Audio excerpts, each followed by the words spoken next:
Hello, everyone. I apologize about being unpleasant during my two last lives. Right now, I have a bunch of things that are setting me off, and my roommate keeps being really aggravating and throwing things and smashing things and all. So it's really setting me off right now. So I do apologize for that. Um, but I wanted to go live because I have a lot of things to do, and I don't really want to do that by myself right now because of things I can't explain on YouTube. Um, because I could get into a lot of trouble, so I don't want to be alone right now. I apologize if I stop talking. It's because he passes in front of me and he stares at me, so it's really unsettling right now. So I'm sorry. I know that I keep talking about this, and I know people are getting tired of it. I'm so sorry. But right now it's just that I'm such a bad situation with him that I feel like I don't really have an apartment anymore. I kind of just live there. It's difficult for me to even feel like I'm in my own place here. See, he did it again.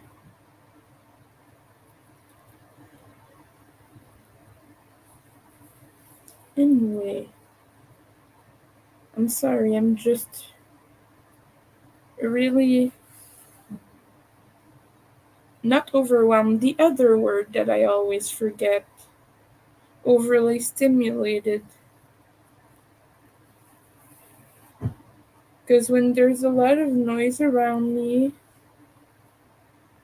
my brain cannot abstract from that. People keep telling me, well, just think about something else, but the autistic brain doesn't do that. You can't just distract yourself from the stimuli around because your brain doesn't filter it. It keeps taking in everything.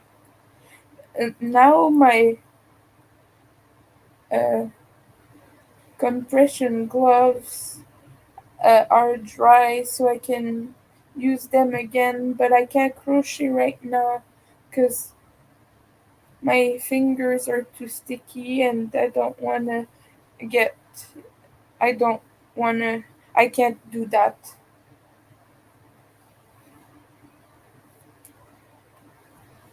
Because after that, my hooks, I hate saying crochet hooks because you're really just saying hook when you say that.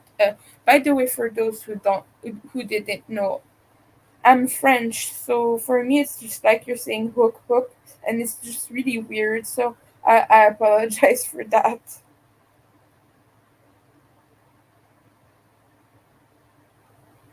But yeah, I don't want to do that because furls hooks are coated with resin. Even the Odyssey ones, there are special handles that are like car painted and everything. They're coated with clear resin to keep the paint safe, and that makes it really sticky because I have hyperhidrosis, which means I overheat and I oversweat. So all my resin hooks kind of melt a little bit because of that, and they become super sticky. And so when my hands are greasy, that kind of penetrates that and it makes it even worse, and it's so hard to get rid of after that.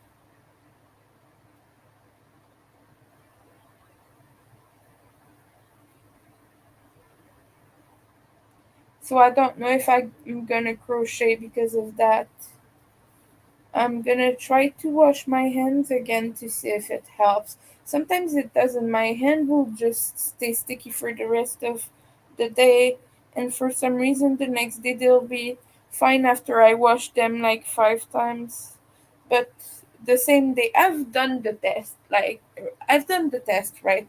I've cleaned my hands like 20 times in a row, and it kept being really sticky.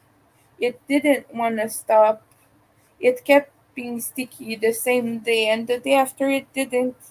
So sometimes I just can't crochet because of that. I don't know why that is. That's really weird. I'm sorry about that. I'm not lying, by the way. It's true. It really happens. And I'm confused about that. So if anyone knows medically why that is, that would be great. Because I heard that anxiety can make your sweat sticky, but right now I'm not anxious and my sweat is not sticky, but my fingers are like buttery, greasy. But I've not touched anything buttery, greasy, and I'm just out of the bathtub, so I don't really get why I should be greasy. If that makes sense, I'm sorry about my rambling.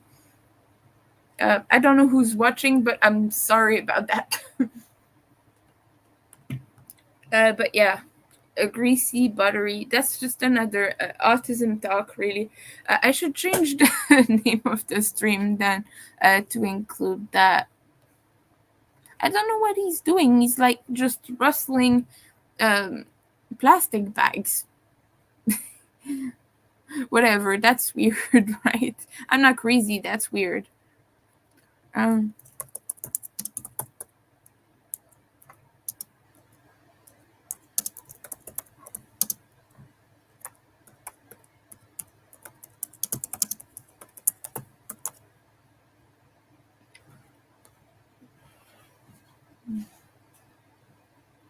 so that's a thing that often happens.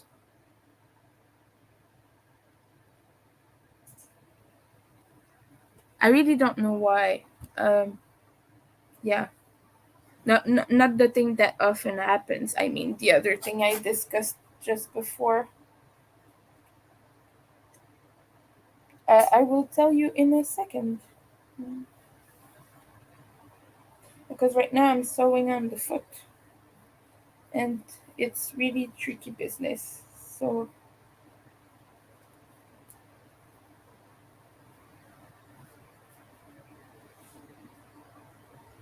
I apologize. I will resume in a moment.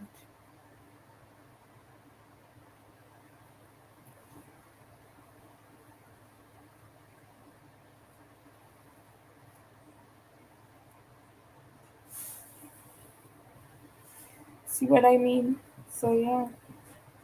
Okay. I'm sorry for that.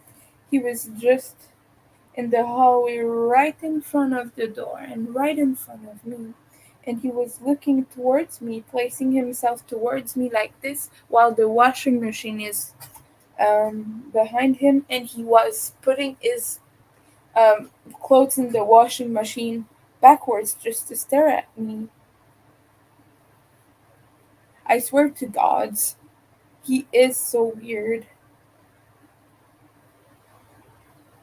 I know that people are probably tired of hearing me talk about my roommate, but yeah, no, not in the best living situation right now.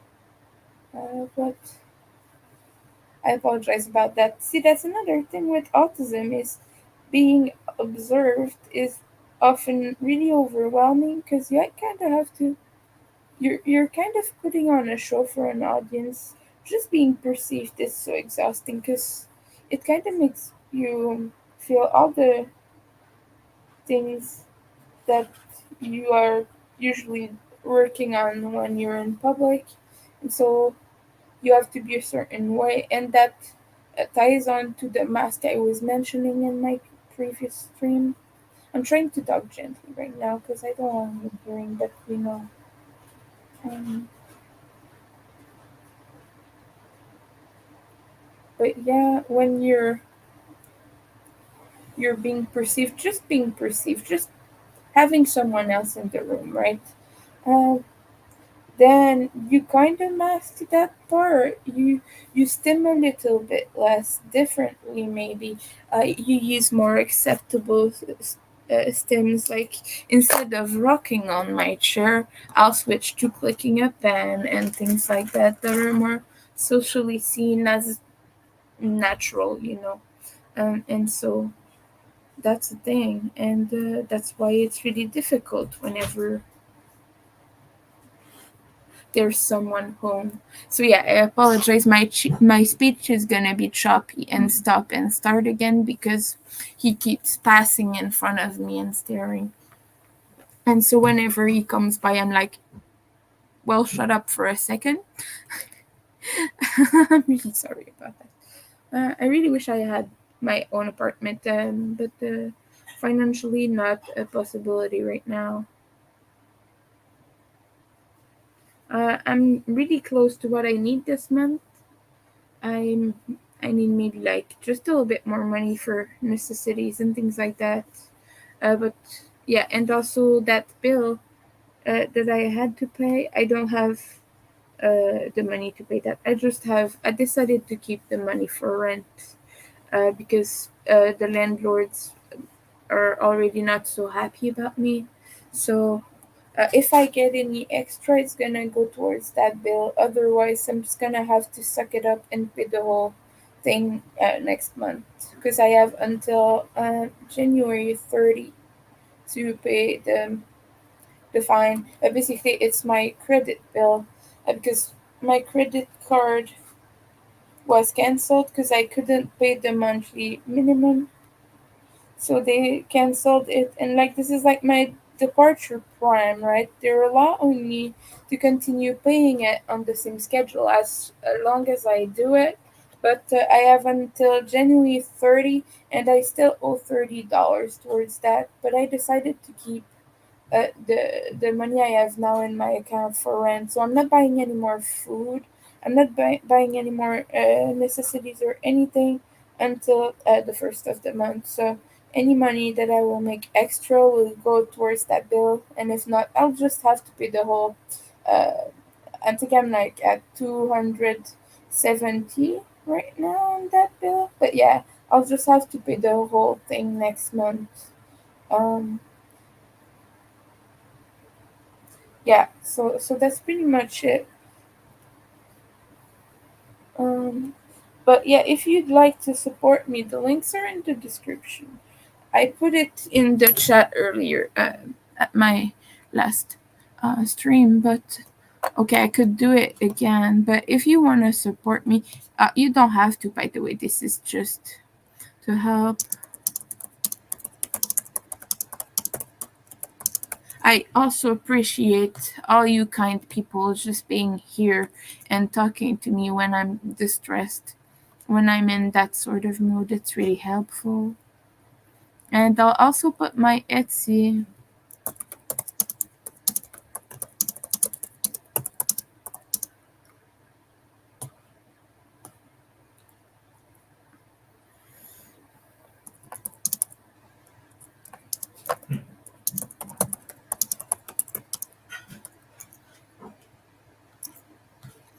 But yeah, if you would like to check out my Etsy shop, if you want to buy one of my plushies, or if you want to help directly by using my Ko-fi link, that would be greatly appreciated.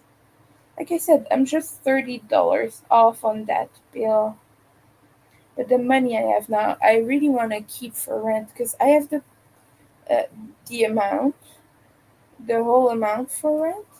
I'm good with that, but I don't want to be rushing like days after the first of the month has already gone by because I already have payment problems with my landlords, and it's creating a bit of a struggle.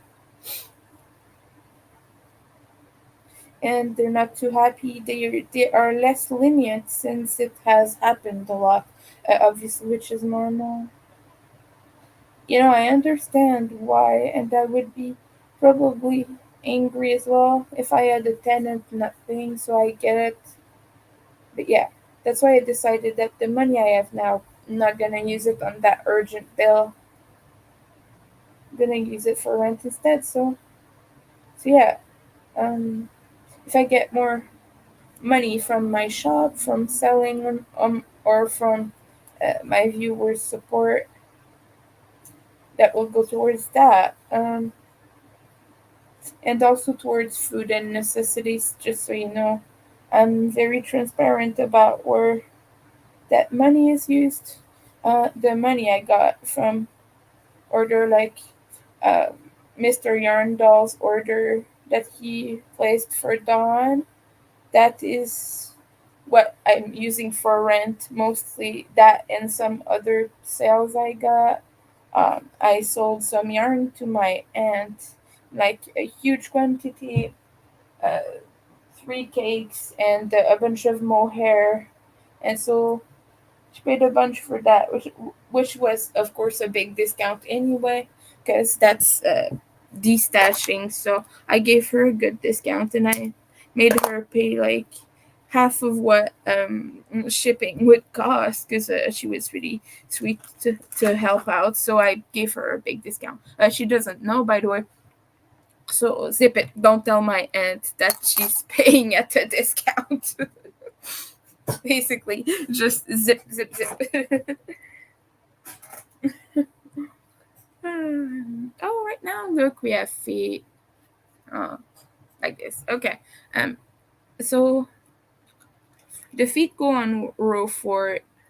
Um, just want to check where the tail goes now.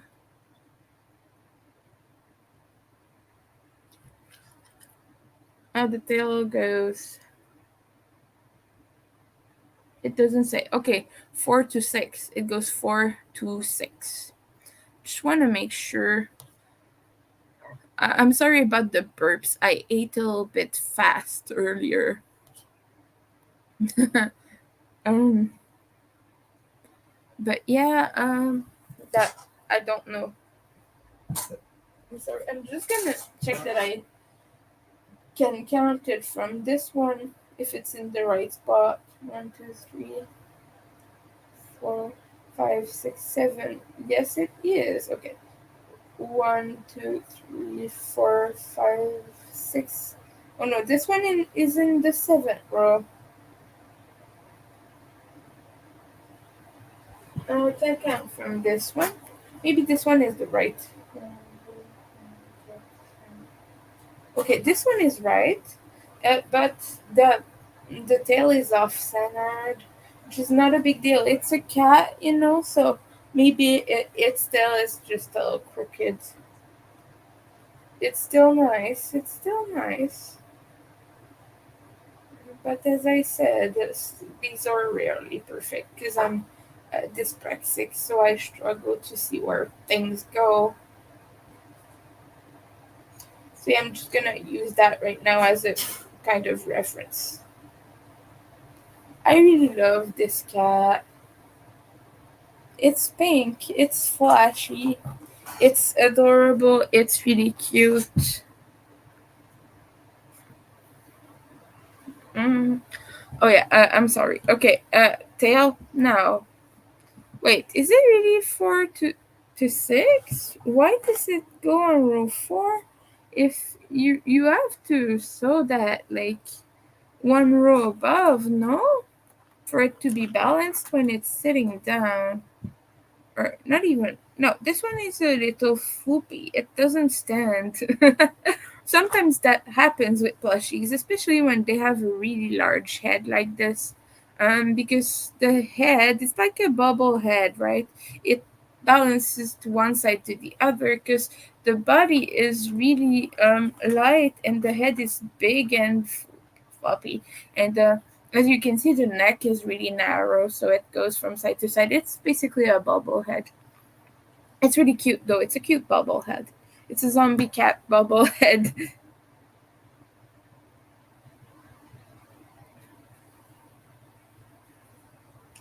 Okay, right now I'm just. Hi, Don. How are you doing? I'm putting together some zombie kitties. This is one of yours. I'm making a display for my shop in purple as well. So I have two zombie kitties in purple. One is gonna go to Dawn, and the other one is gonna go to my shop. So yeah, but right now I'm also putting together another order of zombie cats all at the same time you're watching the replay. Thank you for that. I had a big meltdown again, because I always get meltdown, of course. As if it's anything new. but I had a big meltdown earlier, and right now I kept having more meltdowns because my roommate is being a little bit of the head, if I can say. I don't want to say the word. He's being a little bit of a jerk, so that I can say. But thank you, Don, for your lovely support. I really appreciate all you do for me. Oh yeah, I posted in the Skinny Puppy Facebook group when I got my package earlier from that guy who sent me a download album. Uh, that the one I got is Furnace, and he sent me Sunny Side Up by Ogre as well. And I posted in the Facebook group, and 5 seconds after, a guy says, "If you want, I have a copy of Undeveloped I can send you." So he's gonna send that this weekend, so now I'll have two Ogre albums, and I'm just like, they keep sending me free shit. And I'm like, I'm sorry, I shouldn't swear. I forget that I'm trying to get monetized one day, maybe. But yeah, people keep sending me stuff, and I'm just like, I feel so loved in that Facebook group.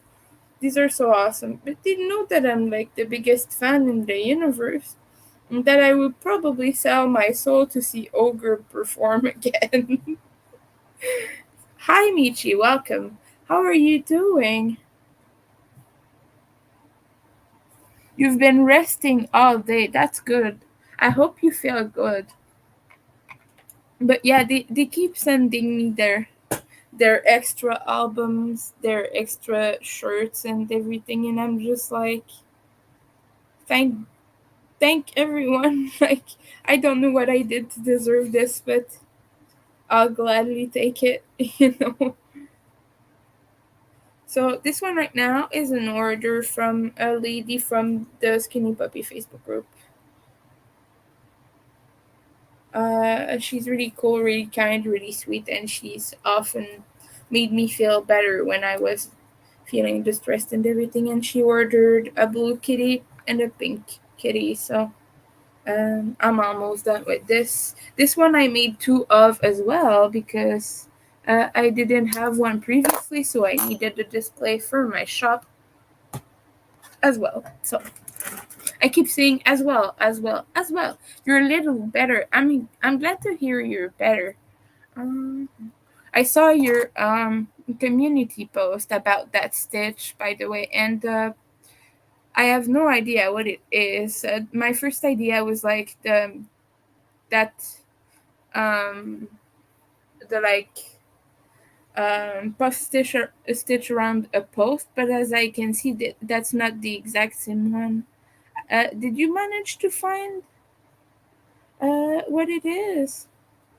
If you do, though, let me know because it was a really pretty stitch, and I'm curious as well about it. I swear when we have the crochet pieces of a loved one, it's so emotional, right? And it's like almost mystical in a way. And I feel you on that. You know, my grandma made a lot of, well, it's not exactly the same thing, but my grandma used to do a lot of very intricate pieces in her younger time. And when I saw that, I was just completely uh, in awe. And I always try to figure out that stuff, and I never really understood what she was doing until I started crocheting myself. And now I have a little bit more insight than she had because I've been exploring crochet a little bit deeper. She always, even if she has done very intricate stuff in her youth, she as she got older, as a senior, she got just more into the simple granny squares and big flowers and everything. So She made shawls, but she didn't really make those fancy, intricate lace shawls that we see nowadays. She always made just regular granny shawls, which were really pretty. But yeah, it's a different style, Hair, a tail with the little stitch at the end, that which I think is awesome. I know I've been trying to figure it out for a very long time. Yeah, it moves on the line. Oh, that's interesting. A lined puff. Oh yeah, her own little thing to it. That is for sure. It's a quite unique stitch. Well, I hope you figure it out. That's a very pretty piece. But yeah. Okay, now attaching a kitty arm.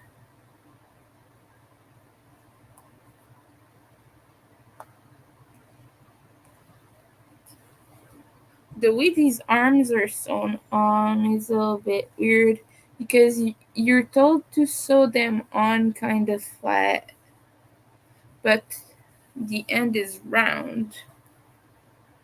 So I'm always like messing it up a little bit, trying to figure out how I'm sewing these. But it always ends up looking okay at the end.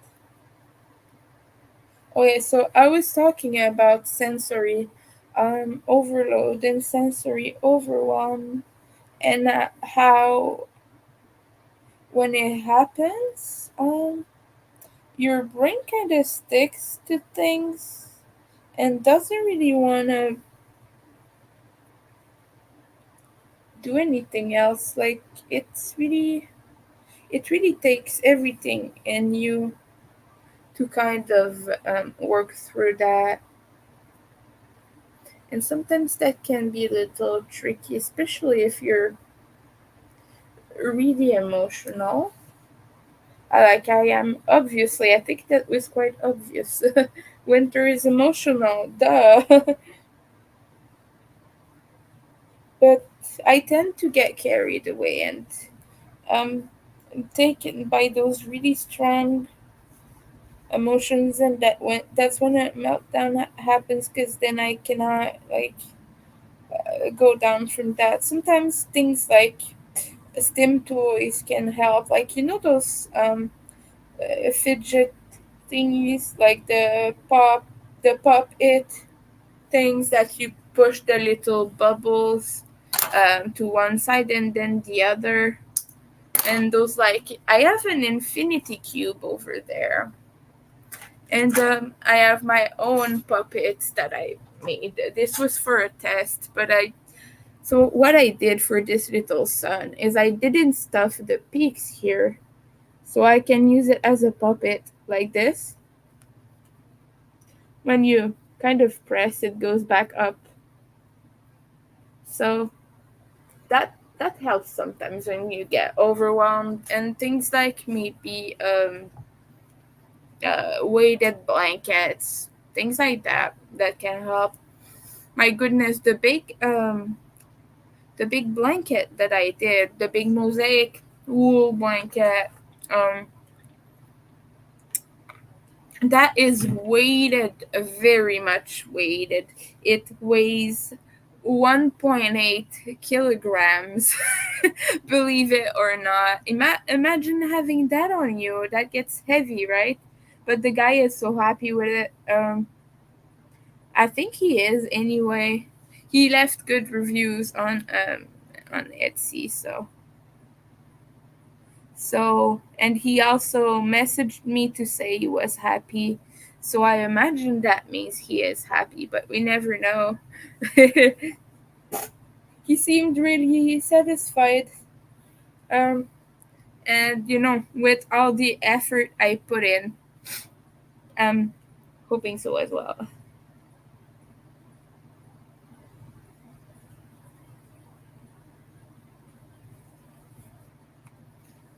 And one thing he said to me was really striking. I'm sorry, I keep going from one subject to the other. That's ADHD. My brain is just like, whoop, just a little leap to the next thing. But one thing he said to me is, I really accomplished something there, and he really hopes I can see that and that I'm proud of myself. And that was really sweet. I appreciate that.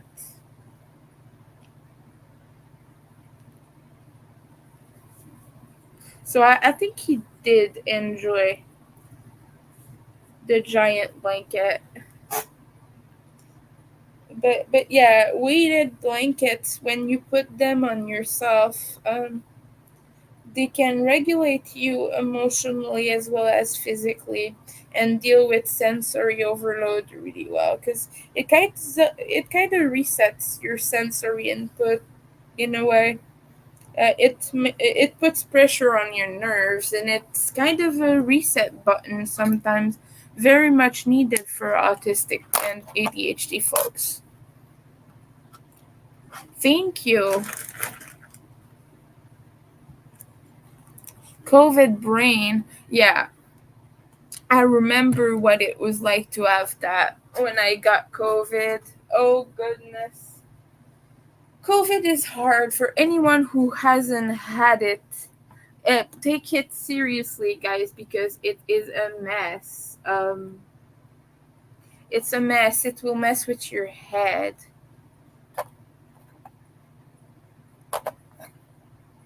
When I had it, I was sick for a few months, and I was like in my bed, miserable, begging for mercy. Yes, it's terrible. I really hope you'll be better really soon, because COVID is the big bad guy. It's not a light, fun little virus. It's a big, heavy one. Not that any virus is fun. You know what I mean, right? But yeah, COVID is a tough, bad one. Like, it will force you into bed for probably at least a month, maybe more. For me, that's what I'm saying. It lasted um uh, about 2 months. I spent about 2 months being really, really sick, and couldn't talk for a while. I had big um, throat aches and such, and kept coughing my lungs out, basically. So I'm so sorry for you. I really hope you're better soon.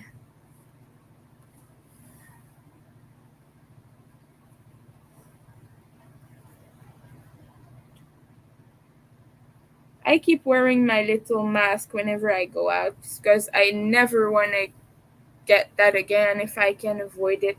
I know that technically wearing a mask protects others more than it protects me, but it's just a question of principle.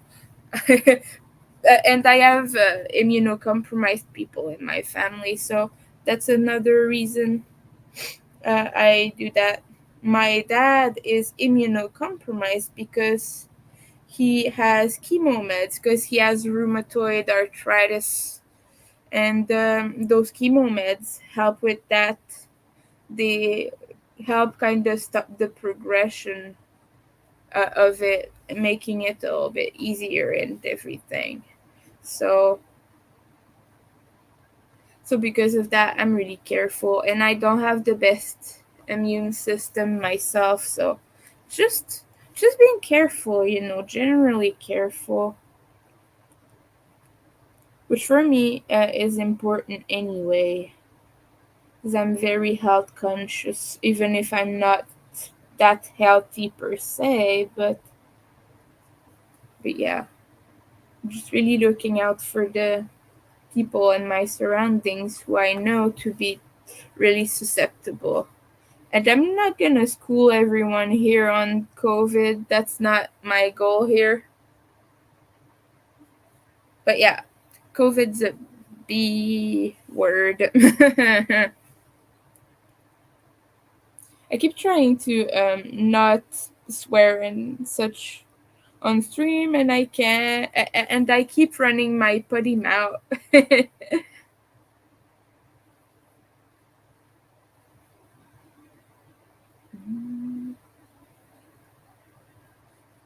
I'm just trying to sew the little fishy on, and I will show you what it looks like.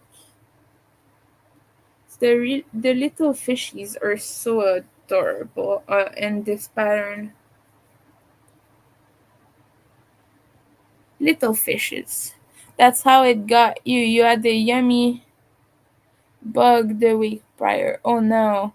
And your gamma protein level was low. Oh yeah. Yeah, you were susceptible in that moment. Goodness, yeah. And so I don't see my dad very often anyway, but it's just a matter of being careful. Like, if he had to visit me next week for some reason, oh, tummy ache, I was like, a yummy ache, a yummy bug. That's a delicious insect. A tummy bug, yeah.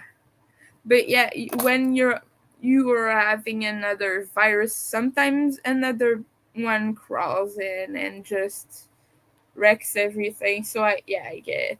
But yeah, for me, it's just, I don't see my dad very often. But if he had to visit me, like an impromptu visit or something, then I would, you know, I would ensure that he's not sick. So here is the blue kitty finished. Guys, look at the little fish. I love this. So I'm gonna send the picture to the person I made this for right now.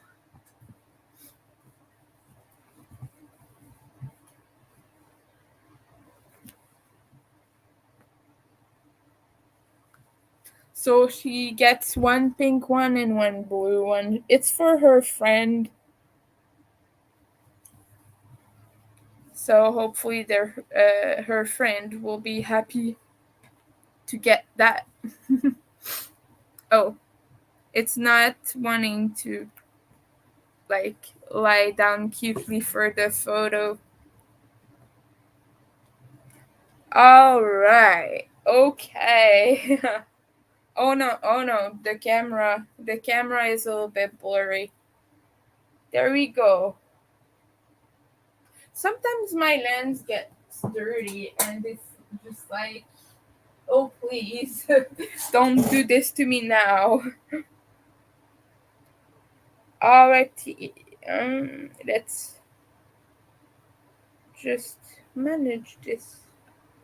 It almost looks green on my screen because of the yellow lighting. It looks greenish, but it's blue. It is definitely blue. So, Heather, where is she?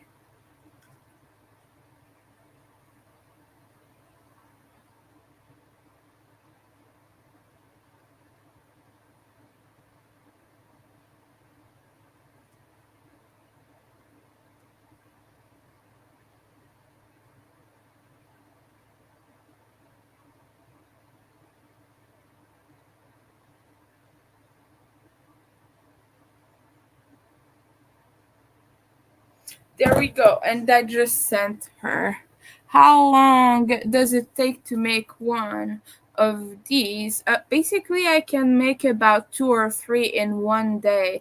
But what I've been doing is I've been making piece by piece and like extending that to like extending that to a few days. So I did like all the ears and legs the first day, then I would do the arms and everything. So basically a few hours for one cat.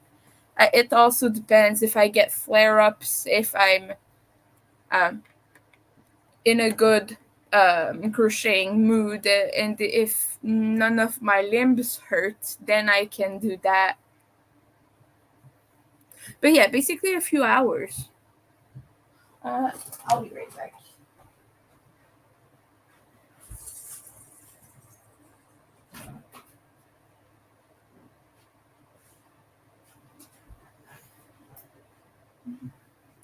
A few hours, maybe. Since I can make like three in a day, if I really cramp up, maybe like 3, 4 hours, I'd say. I just love it. I keep showing it. All right, and now we make the pink one. Because the one I just showed next to this one is just the display, the shop display. That's how I usually work. Yeah, a sort of assembly line that works best because one whole thing is done and you don't have to go back and look at the instructions 20 times. So, okay. So, okay. I'm just trying to sort through all the things on my desk. Oh, you have a dinosaur to assemble. That's cool. I want to make a Godzilla for Ogre because he likes Godzilla. So if I get to meet him again, I'll be giving him a Godzilla, and I hope he will like that.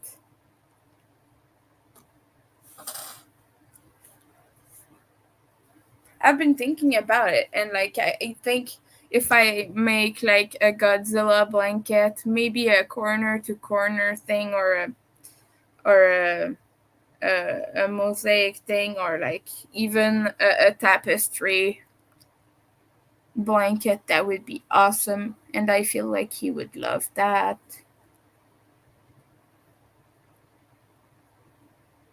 Yeah, procrastination on the sewing is mandatory, right?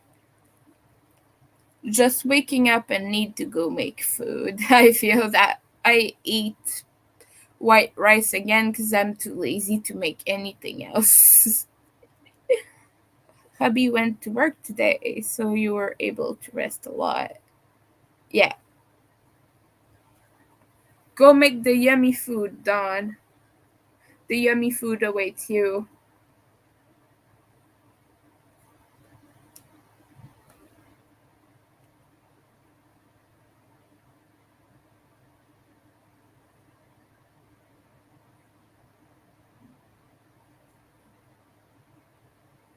Sometimes it's a little bit hard to figure out where the hell to put these legs because it's hard to align them with the eyes because the eyes are all the way up here and the legs are like in a separate part, and I struggle doing that, so sometimes it's a bit off centered, but I just use as an excuse for it that it's a zombie and zombies are all uh wonky and detachable by nature. So I'm just like, hey, this zombie has a very wonky bottom and the neck is going in every direction.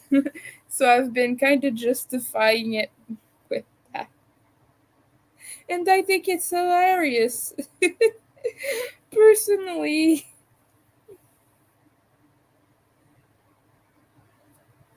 But I'll show you. Okay, I'll show you what I mean now. But if I stop catching on that annoying stuffing. So someone asked me earlier what I use. I use Michael's loops and threads polyester filling because it's cheaper than polyfill, and they have black stuffing and white stuffing. So in any given color, I would use the white one, but when it's black like this, I like to use the black one so it doesn't show through as much. Just kind of, you know, matching it up. So that's a trick I have. He will be home in an hour. All right, go crazy while he's not there. mm, wobbly zombies. Like they're just like brains. So, you know. they're not very solid. So as you can see, the head is a little bit to the side, and so it's not really that. Well, that one is quite centered actually. I did a good job on that, but sometimes like I get the leg a little bit too much to the right or to the left, and it ends up being a little bit zombie-ish.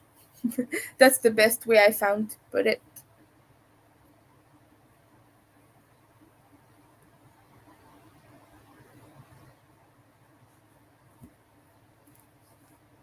And we're gonna.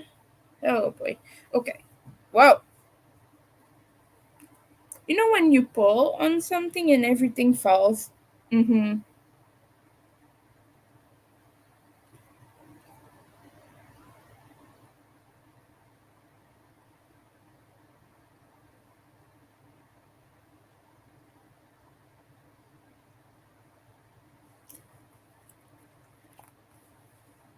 But yeah, so I started off talking about autism and now we're talking about whatever pops in. So I will change the title again to random chat. Save changes. I said save changes.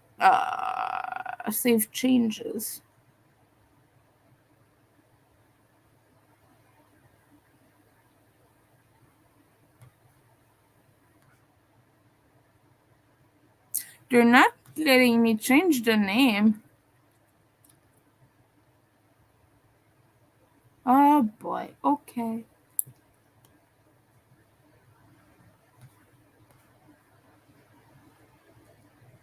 That is stupid. They're not letting me change the name of the live because I have to schedule it in the future and it's already scheduled for a time that has passed. So we will do that through YouTube if it works. I know YouTube lets you change that, but not StreamYard apparently. I'm still trying to figure out StreamYard. I feel like maybe one day I will manage. And I'm crossing my fingers and toes.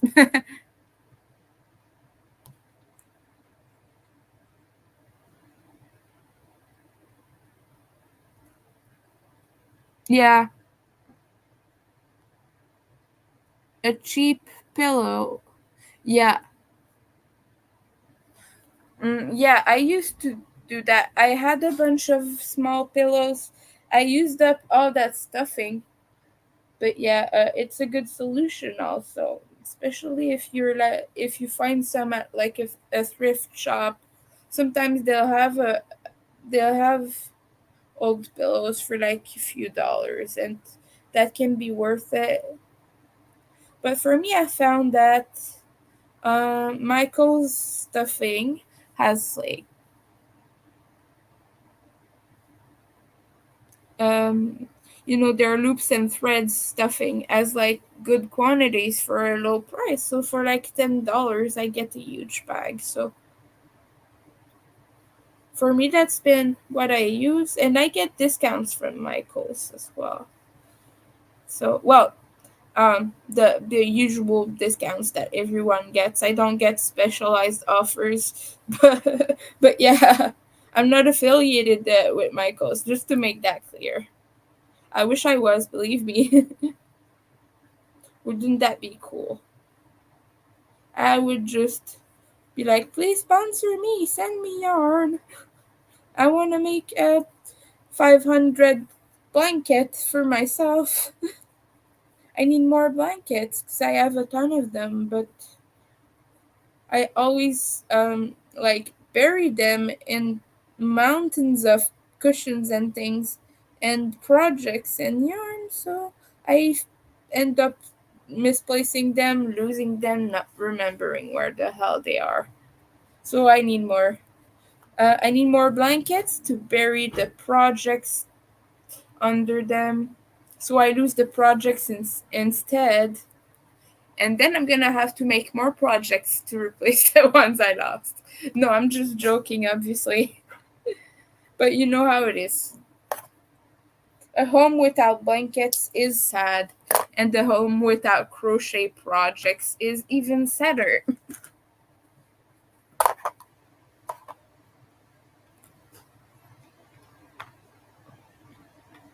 Good water. That helps.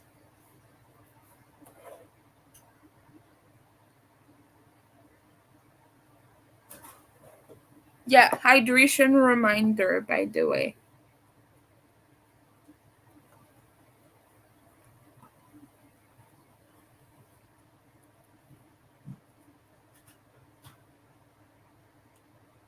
Yeah, I'll never either.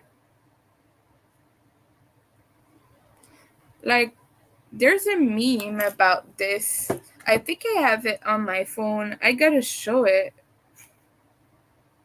It's about ghosts and crochet projects. So maybe people have seen that.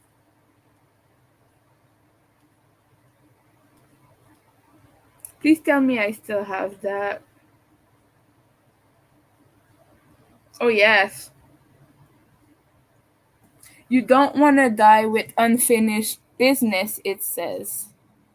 And then I'll read it because I don't know if it's the right way around because my screen flips it. And I don't know if it's the right way for YouTube. Oh, yeah, okay, it shows the right way. You'll be doomed to, well, the earth as ghost. Let me be clear, leave nothing unfinished. And then knitters, weavers, quilters, spinners, crocheters are like, whoops.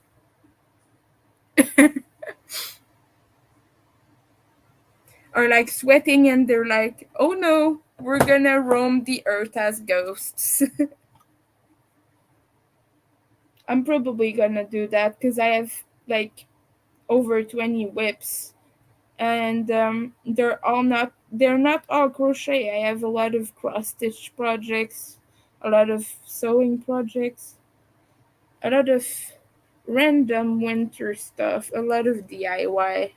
I used to DIY clothes, like gothy things, because I'm a goth. If it wasn't clear with the home decor, so I do a lot of patches, spikes, studs, things like that that I sew on things.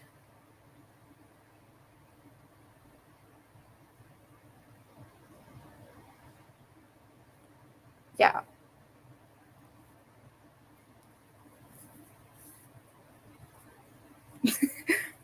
it's a funny meme.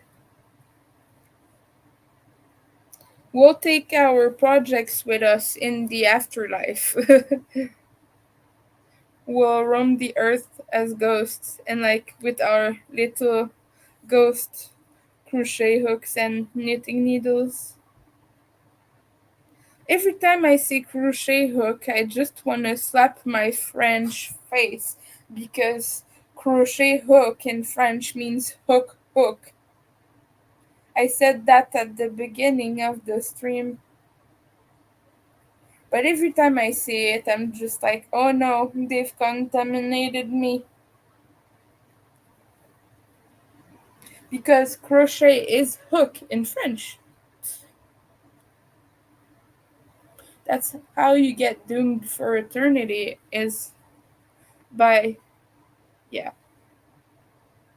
by having that knowledge and then still refusing to abide by the correct grammar because people say it everywhere. So I say it out of habit. Then in French, when you talk about crochet, you just say mon crochet, like my hook. I would never call it my crochet crochet. I don't know why it's so funny to me. It's just a word, but damn.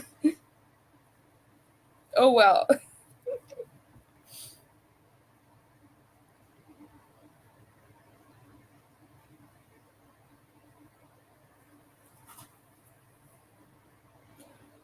I'm so tired that I'm amusing myself with silly things. So, what is everyone up to besides that? Hmm. I've not asked that yet, I think. Or maybe I did, I don't know. But do you have any crochet, knitting, or whatever plans for the year? Maybe goals, things you would like to learn or to accomplish? I want to do more mosaic crochet. I want to do more different plushies. I want to finish the patterns I've started last year, that I started writing last year, including one that Amanda, Scraptastic Crocheter, has tested that I've not published yet. That was months ago. That was in the summer. It's the Everlasting Valley shawl, and that's what it's called. And it's just a very textured piece. I've loved designing it because it has a bunch of bumps and everything, and it's really fun to play with. I don't think I have pictures of that right now. Maybe on my phone. I should check.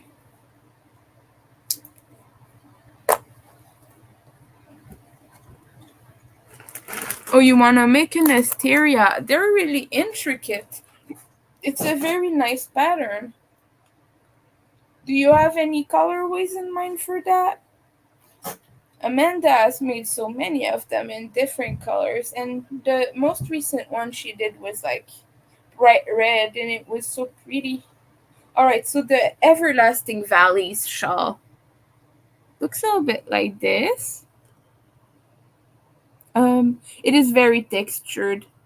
Uh, you see there are like at the top here that those are front post, back post, alternating rows to make those little valleys, those little like, you know, it it goes up and down and up and down again, and then some sections with chain one, double crochet, chain one, and then the textured part here, those are X double crochets. So what you do is you skip one, you do a double crochet, and then you do a double crochet in the last stitch, and it creates that X shape. And the border is a bunch of one of those textured. What do you mean, the everlasting shawl? Do you mean this one? That's my pattern. I've not finished writing it. I still need to put the stitch counts.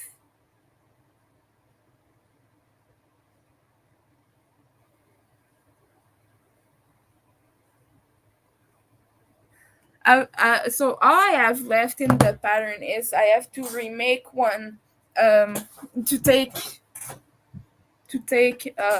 pictures, good pictures of like specific steps, and after that I will be adding stitch count on every row and then publishing it. So yeah, I will be selling it.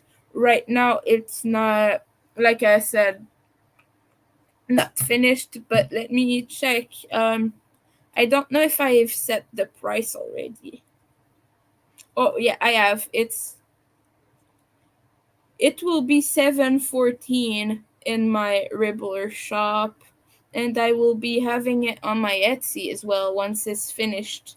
So yes, I will be selling that pattern.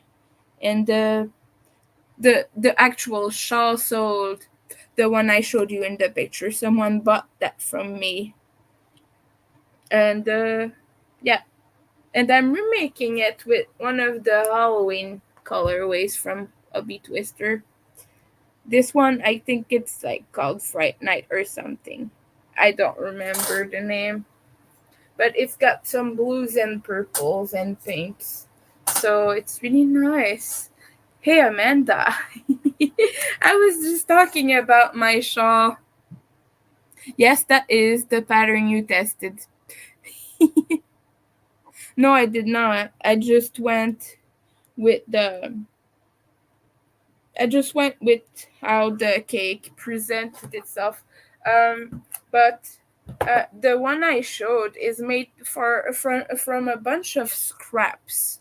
So because of that, um, the colors are a little bit more controlled. Just because I was just finishing one cake and then using a scrap of that color, and just I was just trying to use up some stuff, you know.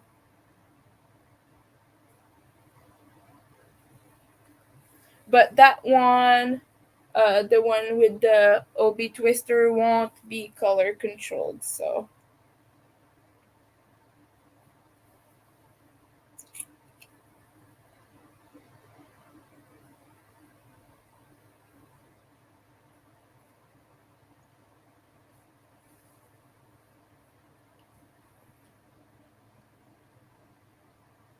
yeah,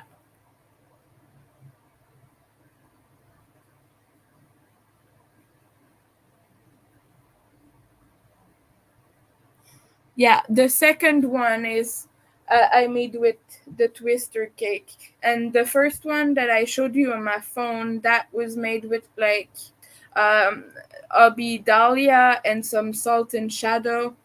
So it's basically it's all fine yarn, but it looks thicker, and I think it's just because the stitches are really heavy, and I used a small hook.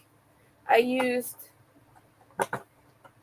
wait, if I can find it, that would be nice. Whoa, okay. I use a D hook for this. So I always like to use really really small hooks with my shawls because I have loose tension and I like the stitch to be really defined. So that's what I did personally. But most of my testers, when they want to meet gauge, they have to size down. You made 5 hexagons today. That's good. You have 10 to go. So if you might make 5 a day, that means you have 2 more days. Do you have to finish it soon, Amanda?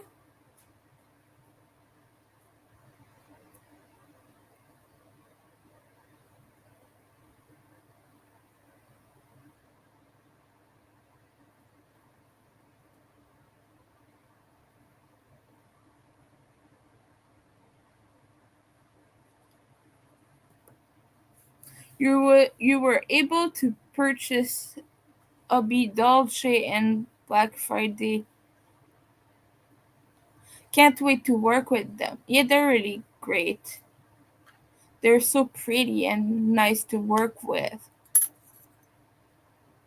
Oh, they need to be in London for the 11th. Oh, you still have a bit of time. Shipping within Europe is quick, right? As far as I know. Like, if you were to send it to like the US, it would probably take a very, very long time. But I think that within Europe, from what I've been told anyway, maybe I'm wrong.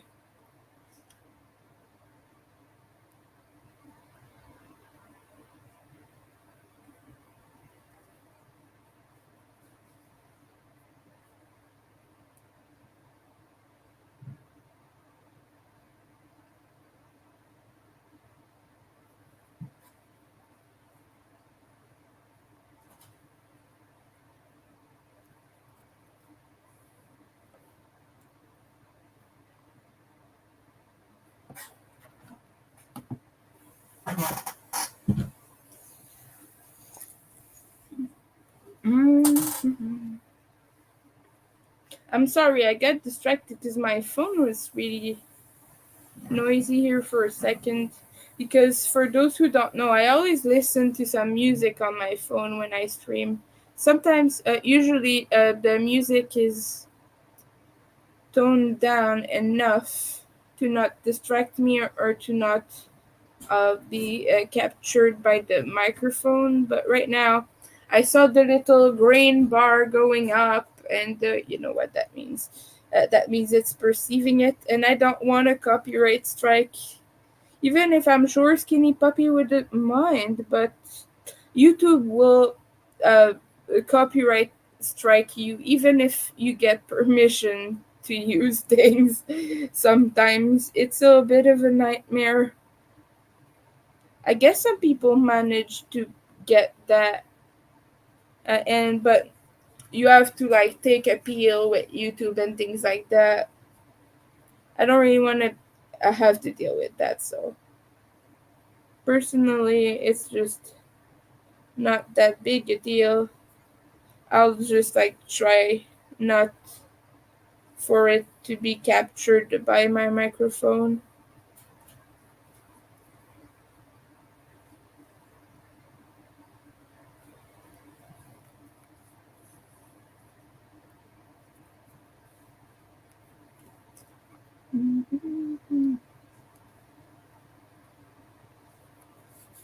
I really like the pink zombie kitty because that color is like the brightest of the whole range, basically.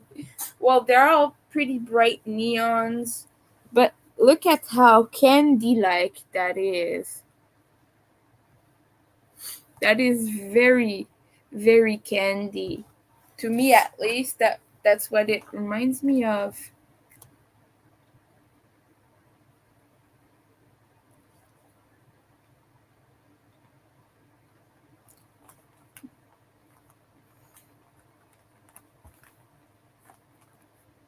I don't know what my roommate is making, but it's smelling so sweet. It smells like candied oranges in here. And I'm just like, please have mercy. Oh, it almost smells like Terry's chocolate oranges. And to be honest with you, I love Terry chocolate oranges. I don't know what the name of them are in English, because they're in French. That's what we call them. But you know those big chocolate oranges. It smells like that right now, and I'm just so distracted.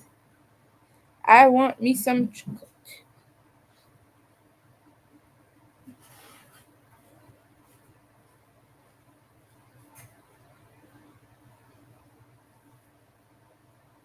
What are your favorite candy, guys? I want to know. My favorite candy is. See, now we're talking about candy. You never know what happens in my live streams. Um, my favorite candies are cherry blasters. You know those Maynards, like um, sour thingies that are shaped like fruits, and they have peaches, and they have like different ones, and they're the brand that does Sour Patch Kids, by the way.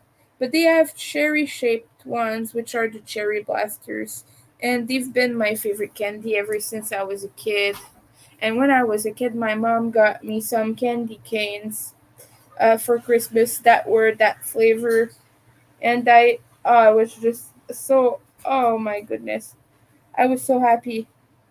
I was so happy as a kid because, oh yum, they were so tasty. They're kind of sour, but really good. It's good, nice flavor. I love cherries, by the way. If it wasn't clear, I will probably repeat it 20 times in a row. I really love cherries.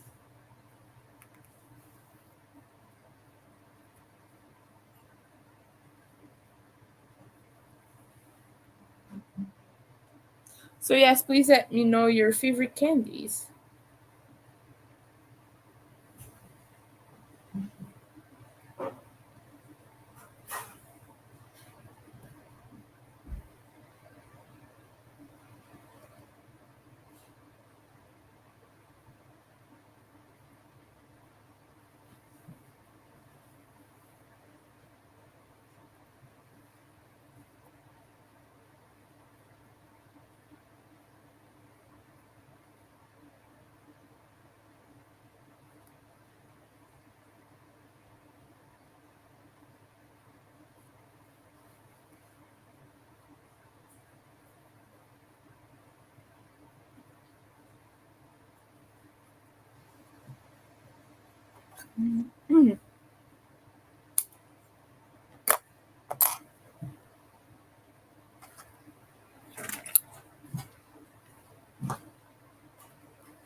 um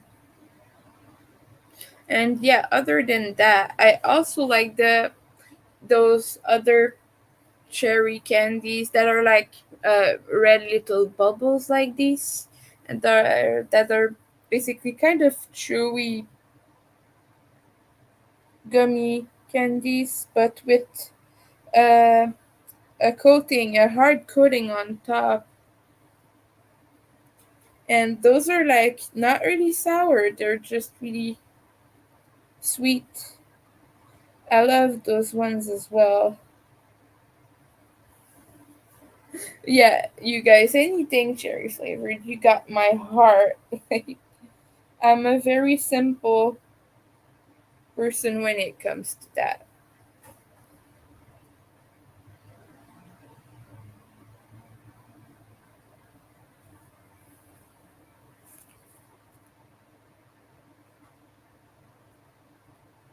Okay, I will be right back because my roommate closed the door to the bathroom, and because it's really humid where I live, we sometimes get a little bit of mold, and it traps the mold inside when you leave the door open. So I'll be just in a second. I'll be just fixing that.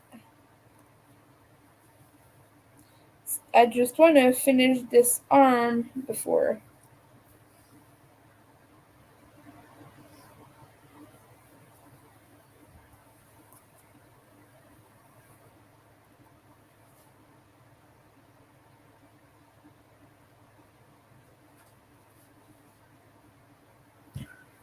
Mhm.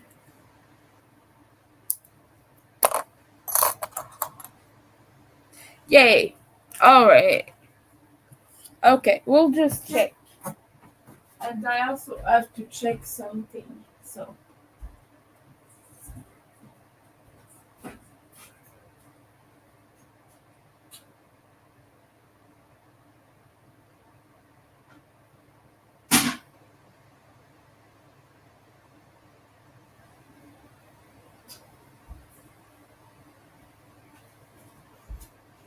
yeah, Montreal is really humid. So we always have to be careful with that. Alrighty, fishies. Oh, these are too short for fishies.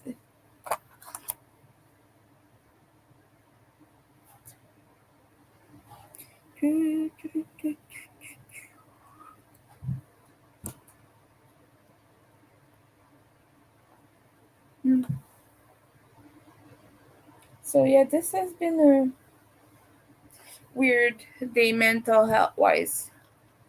I keep getting really overwhelmed,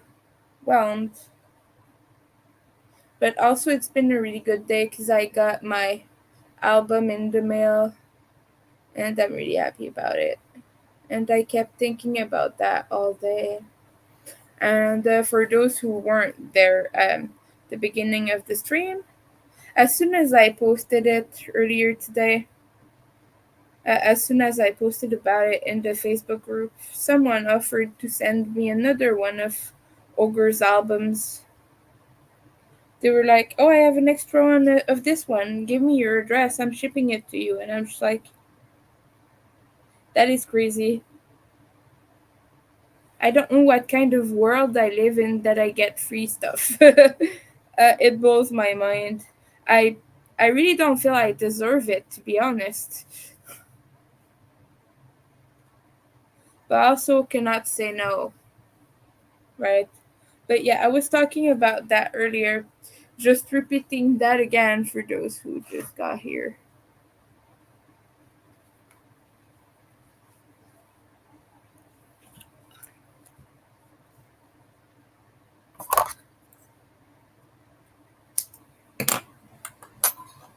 I'm curious to know if I'm the only one who has that problem.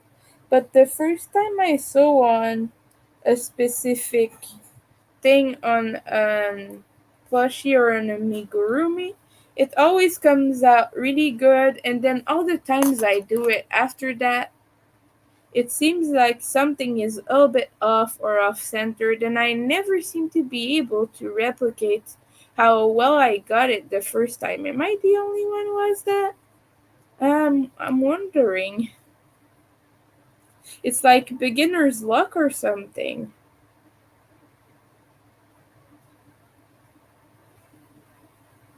So for me, I don't know. Maybe it's just that I'm dyspraxic and I keep struggling to replicate the same result.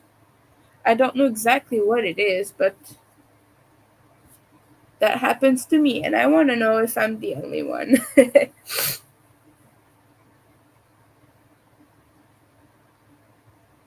Okay, now more fishies on the kitties' bellies.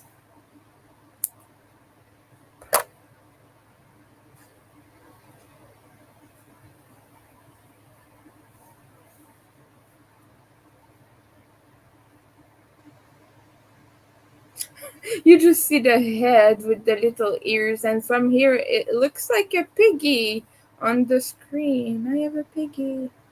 A piggy. It's not a piggy, it's a kitty, but oh wow.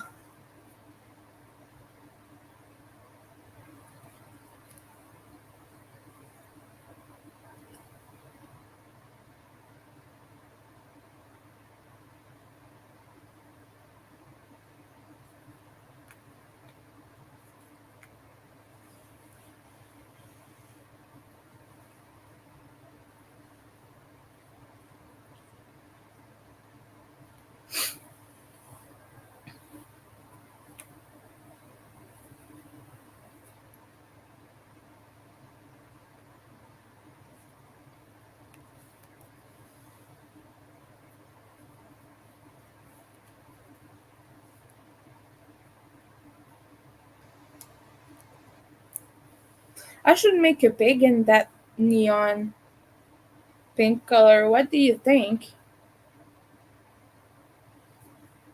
I feel like that'd be really cute. Little neon piggy went to the market. Is that the song? I don't remember where the little piggy went and then went all the way back home. I'm not good with those or anything that necessitates memory.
Oh, oh, just okay. I'm silent a little bit right now. I'm trying to sew the fishies without misplacing everything.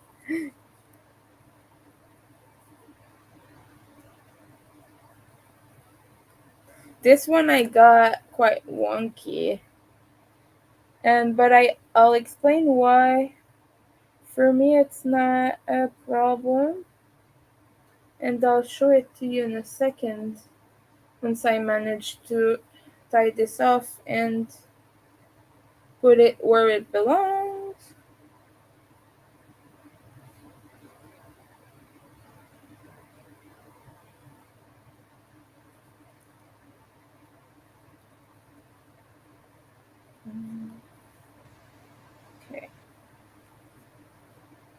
then you just cut this.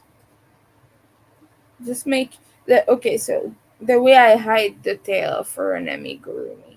Maybe not everyone knows if you don't really make those, but you just make a double knot at the end. Just make sure that both your strands come out of the same hole, and you make a very tight knot, and then you hide the yarn tail back inside, and you hide it inside the body. The body. I said the body. Please, the body. I said. Okay, it didn't work. Oh goodness. Normally you would hide it inside the body and pull hard. Okay, I managed to get it. Yeah, here we go. But it's not in the right spot right now, so I'll just mess with that until I can get it right. But you just pull it inside the body, pull hard so that the bump here, once you cut it, goes back inside by itself, like the little yarn tail. It will pop back inside. I don't know that that made any sense. I'm sorry. But yes, that is. And now it's hidden in the cat. So, yeah, that was a very badly explained tutorial here. I'm not a tutorial human. Okay, I will go take pictures of the babies because I need to have customer photos and photos for Instagram and whatnot. So I'll be right back. I just need a proper lit up picture for this. So I normally use the bathroom. I put them on my washing machine, and because it's white, so it's easy to take a well contrast photo with colorful things.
Yes, I got it. Finally. Oh, I need to also take an individual picture of this. So I'll be back again.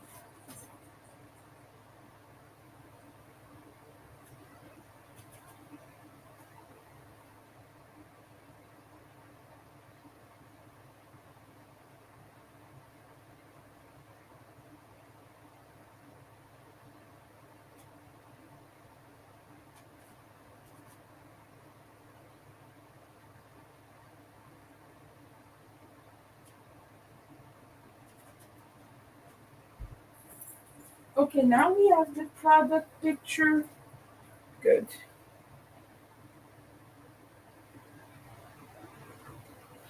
Let me show that to you, humans of the stream. All the glares. I'm sorry about the glares. Oh, I know why there's glares. It's because my picture luminosity, my light is too bright. We'll play with the setting, but anyway, apparently, okay, it's a little bit better that way. The glare is better. So now I have that display photo for my shop, and I have all the Instagram pictures I'm gonna need. So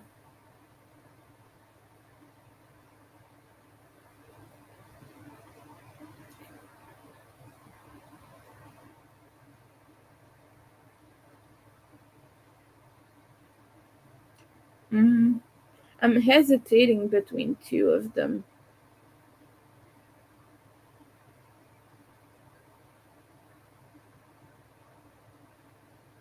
Okay. Then we gotta fix the white balance because it's all yellow here.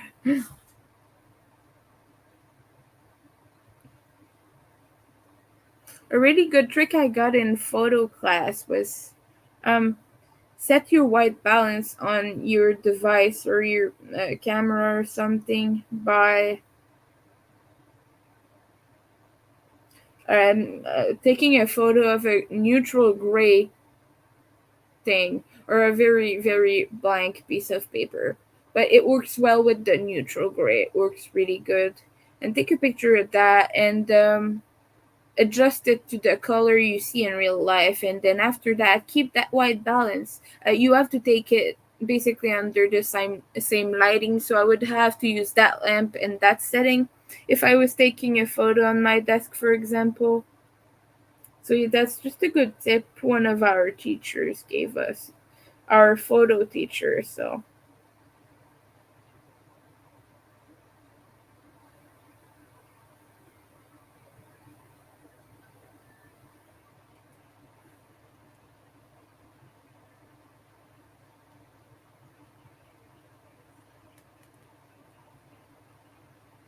oh yeah, and my customer is happy.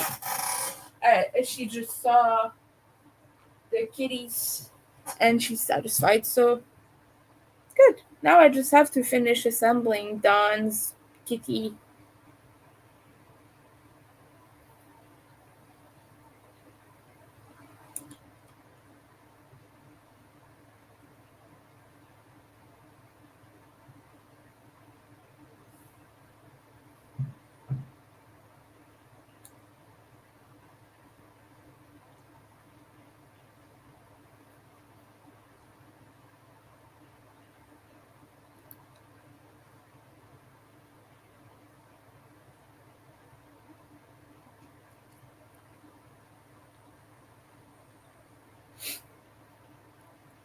Anyway, okay, let's get back to some sewing.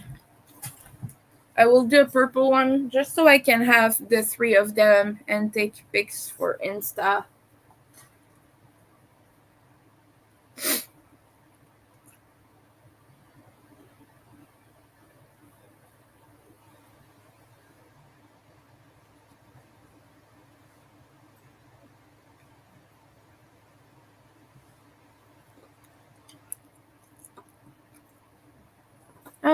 Life in the no, not life, but thing in the life of I don't remember how to say that, but in the life of a content creator. Little glimpse of the struggle of creating and making things. I should make a documentary.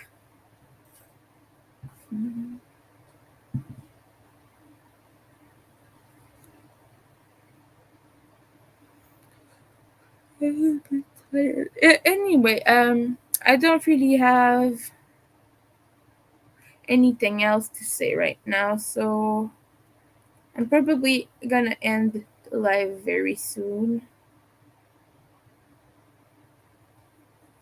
I won't be finishing Dawn's kitty on camera. That means,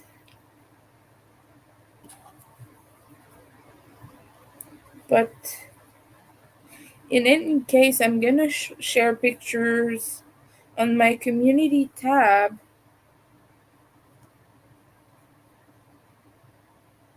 to make sure everyone sees that before I send it on its way.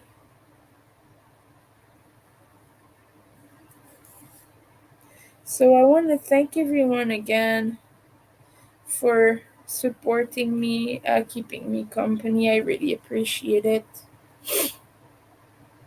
And I want to say thank you again to everyone who helped me out with money as well. I really appreciate it.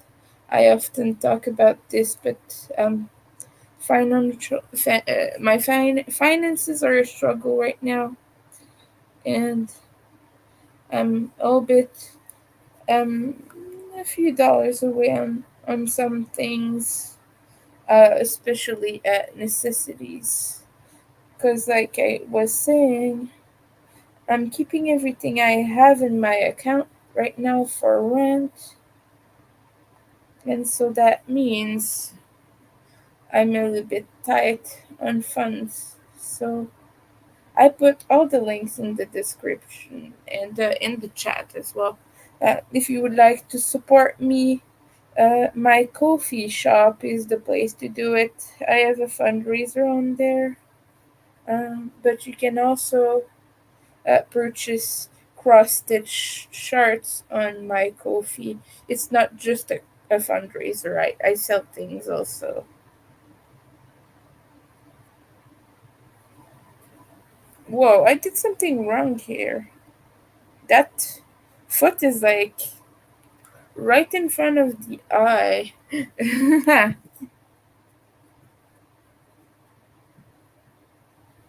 By the way, Don, I'm struggling sewing on the foot of your order.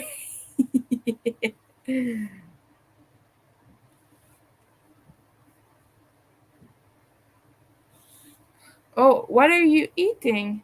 I want to know. I am curious. What are you having, dear?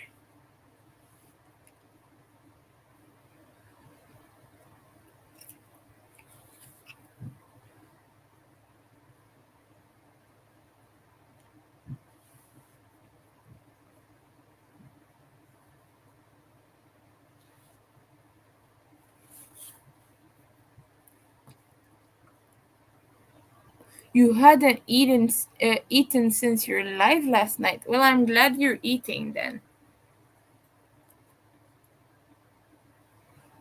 Don't starve. Which is the name of a video game, by the way.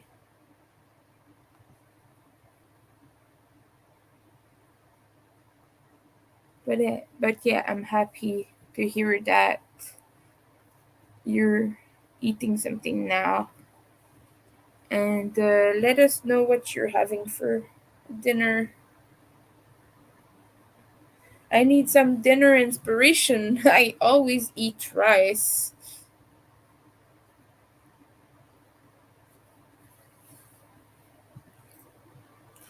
You're stuffing your face.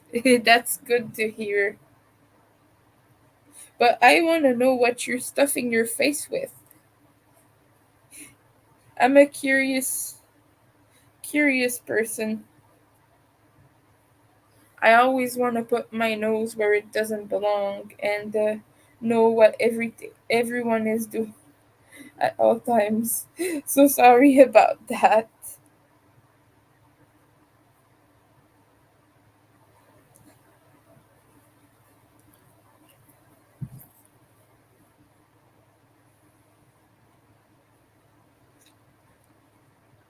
Cut off what?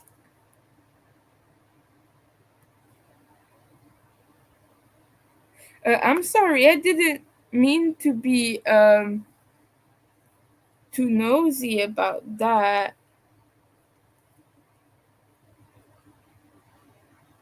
You don't have to say to say it if you don't want to. That's okay.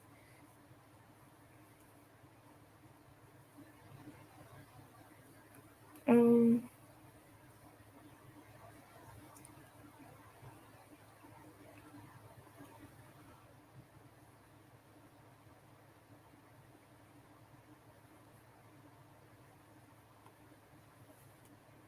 Oh, eggs and avocado.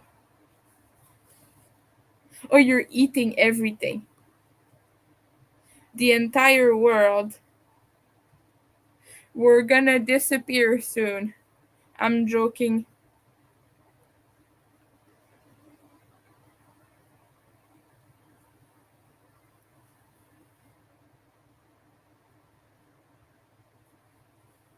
I wanna eat like pizza. That's one of my big things right now.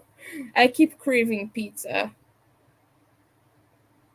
And it doesn't help that everyone in my surroundings seem to be eating it, but also I've been craving pizza for months, so it's no one's fault really.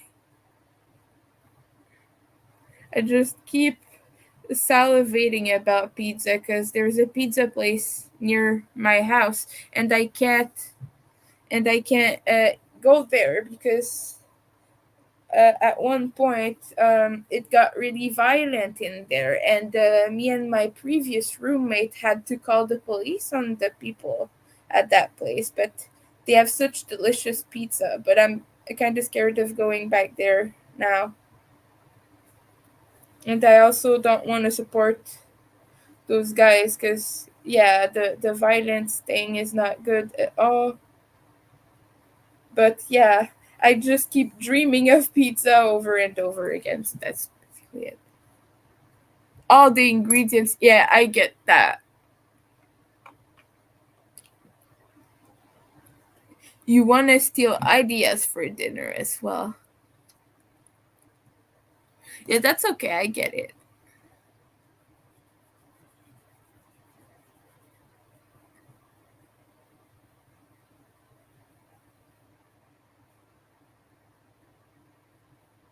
Chicken and potatoes sounds really good though. I like potato and chicken. No, that's okay. I have literal thinking. My brain is like um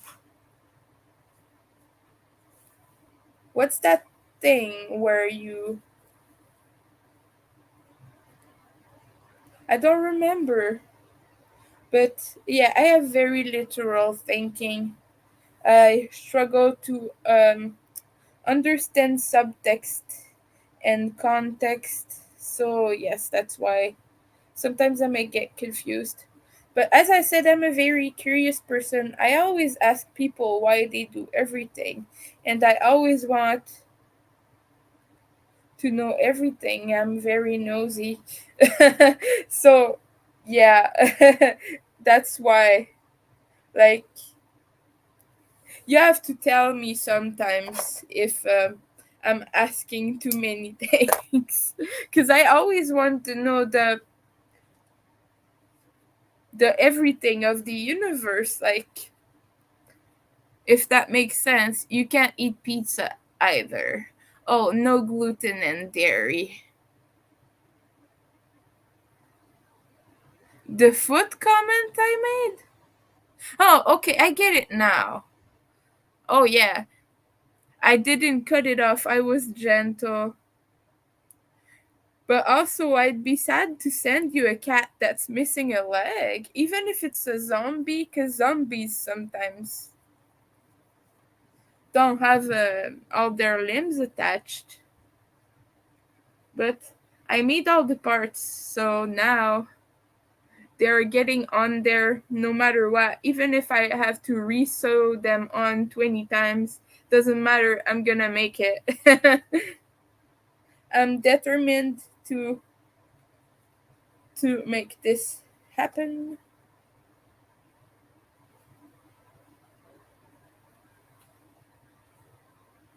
Oh, is it straight? Hmm. Like me asking if something is straight while clearly I am not.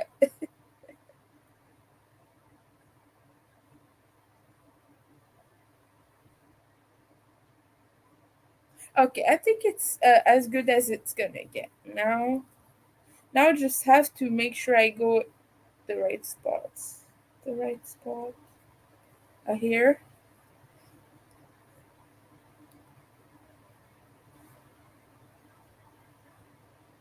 But this is getting sewn on even if I have to go to war, basically.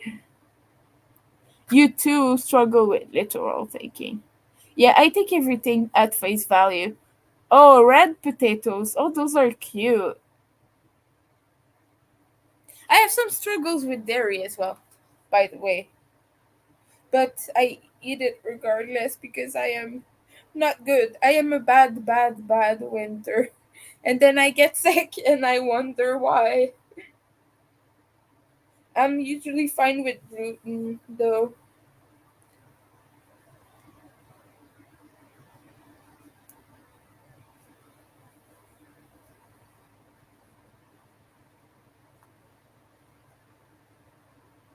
But yeah, dairy is a very bad one. Oh, but it's delicious. Like I am all for the cheeses of the universe. Although I'm very um not picky, but I have a lot of um sensory issues with food, so I like mostly light to medium cheeses, not really um, intense ones.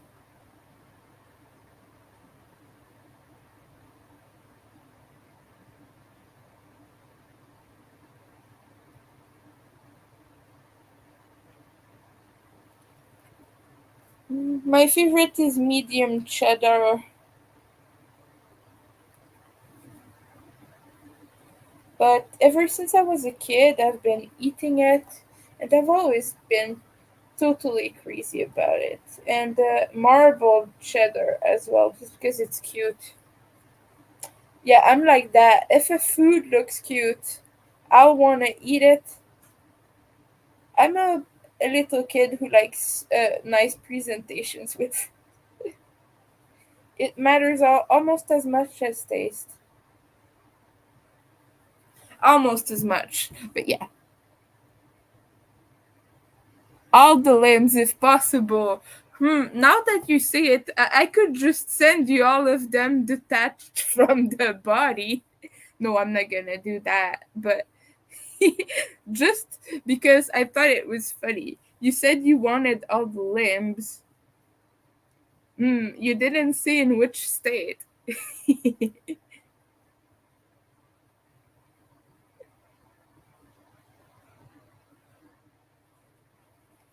But yeah, no worries. It's almost done now. I just have the tail and the arms to sew on, and then the little fish at the front.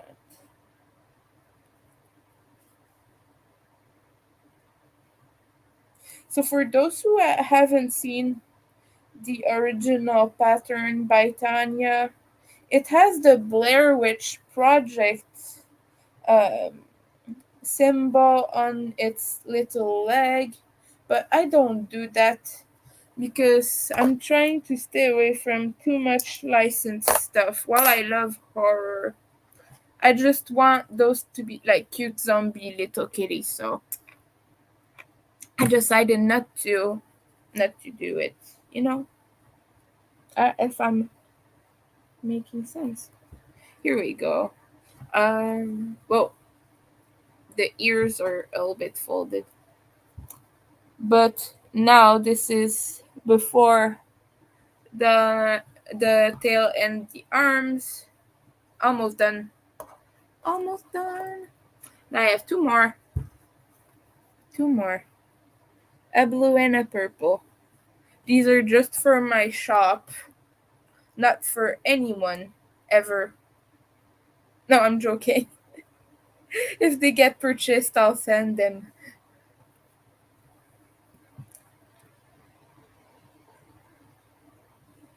But I would like eventually to maybe do a market, like um maybe a convention or something. And if I do that, I thought it would be nice to have some stock. So I'm gonna make two of my smaller plushies.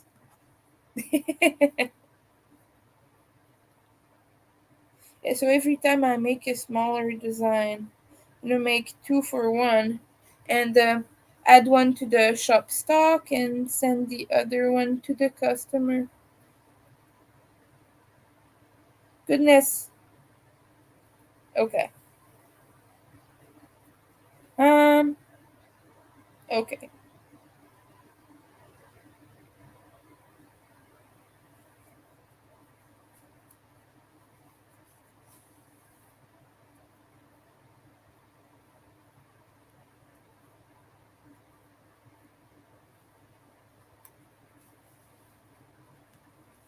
The most tricky part while you make this is not to get bitten by the cat as you're sewing its parts on, because zombie kitties can be a little bit um crunchy, trying to bite you. They're hungry, it's not their fault. So make sure you provide enough food for the zombies.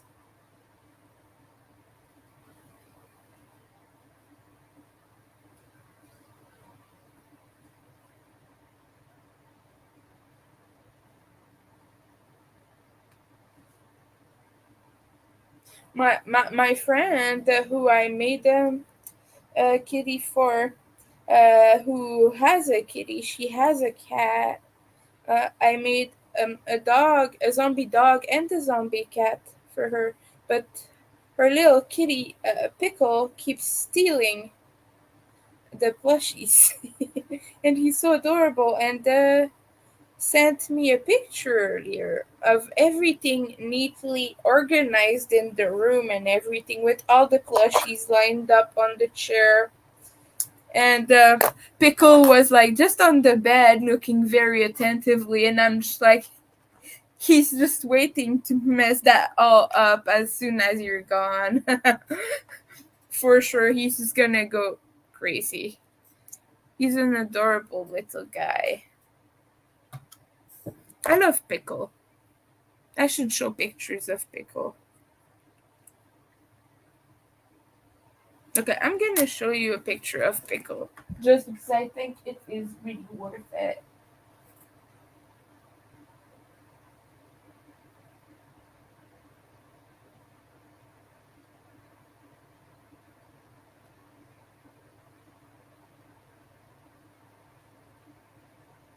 Someone is asking me for links. Just a second here.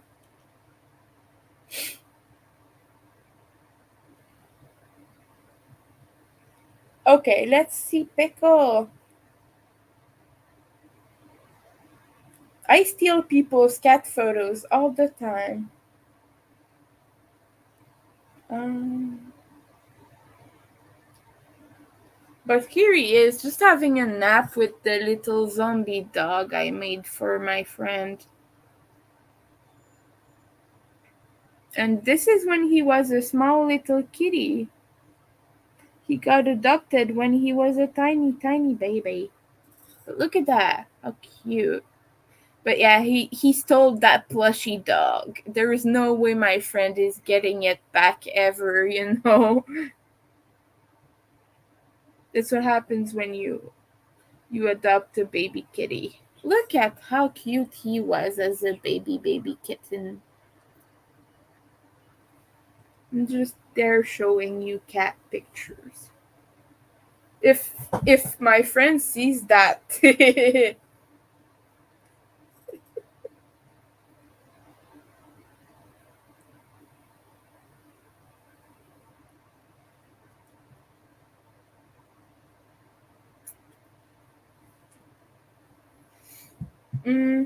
mhm. Okay, more water. It turns out that I'm gonna finish your plushie on stream, Dawn. So you're gonna see it before it gets sent away on a little trip to the end of the land, because I can't say the end of the world because it's not that far away. I'm just ranting right now. I'm just rambling. Goodness.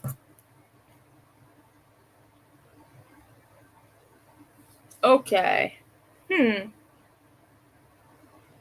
No, not what I'm trying to do. Ah,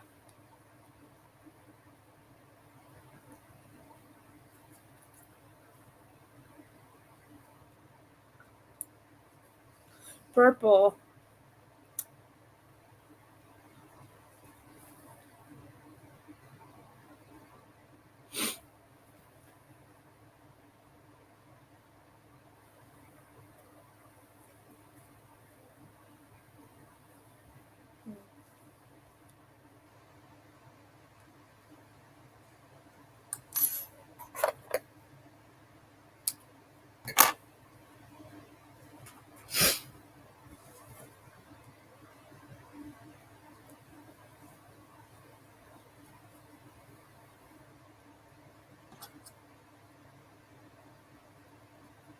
I don't have that.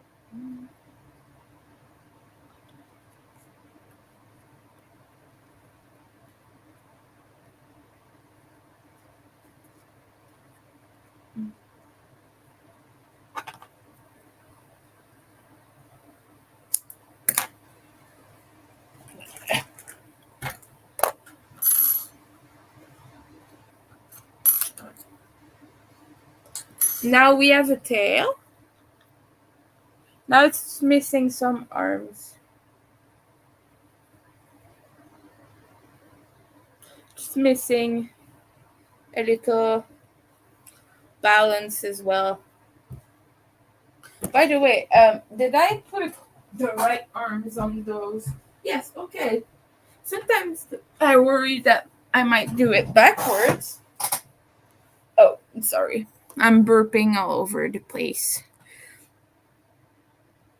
So okay. Okay. Hmm. Mhm.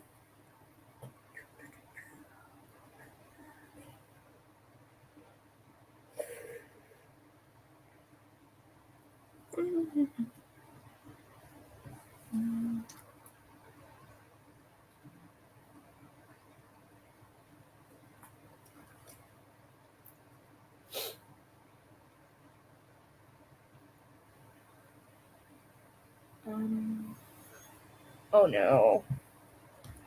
No? Ah, I made everything fall. It's a really nice purple, right? I'm glad you like it, Don. Ouch. Ow. Now my back doesn't because my back hurts. But I'm glad you like that purple.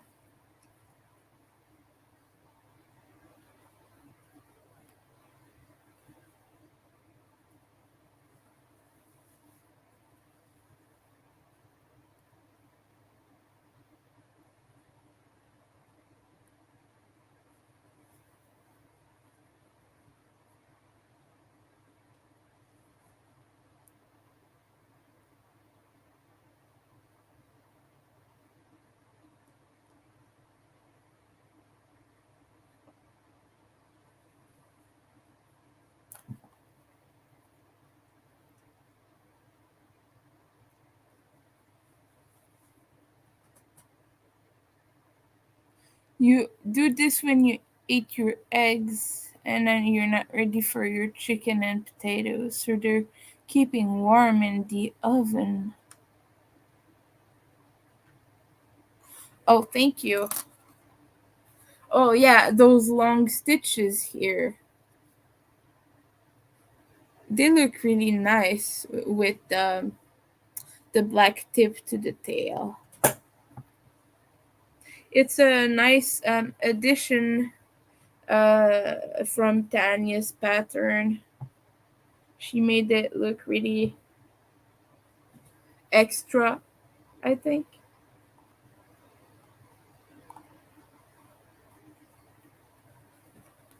She thought of every little detail. So that little drip on the tail just makes it pop. Yeah.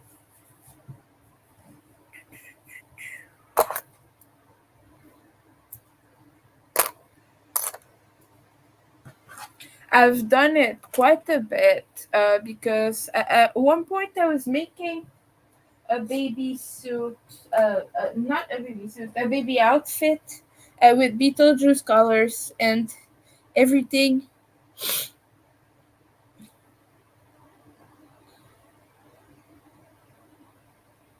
Um, Everything was made with long single crochets, or no, I think it was long half double.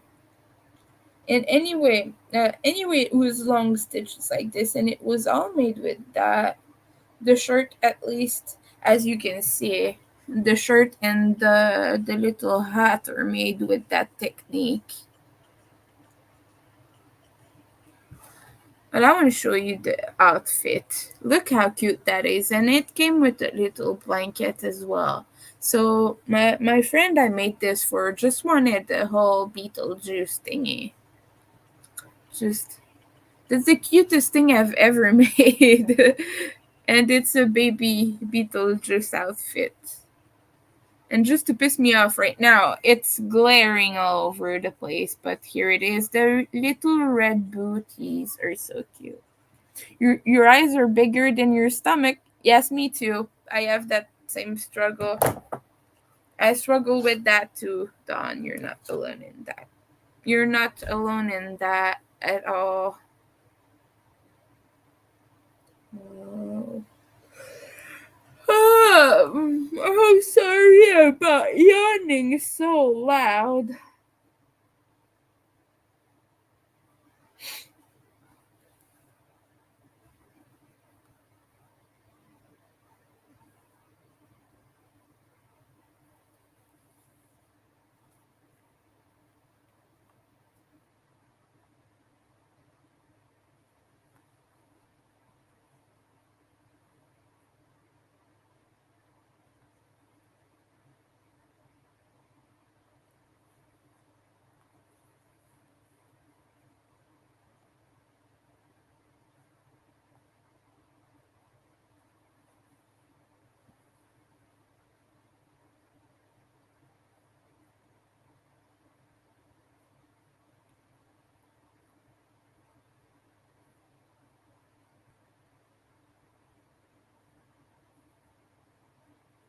I keep just stabbing it instead of effectively sewing it on. I keep just stabbing. Oh, there we go. We got it now. Alright. Just now we just need this. Ah, there we go.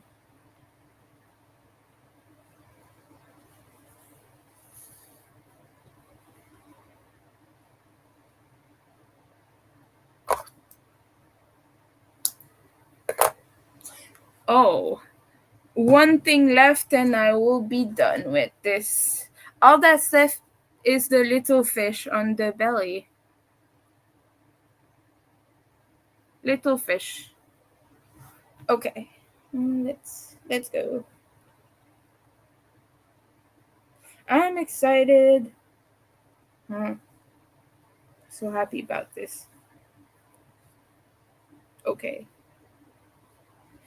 Mm,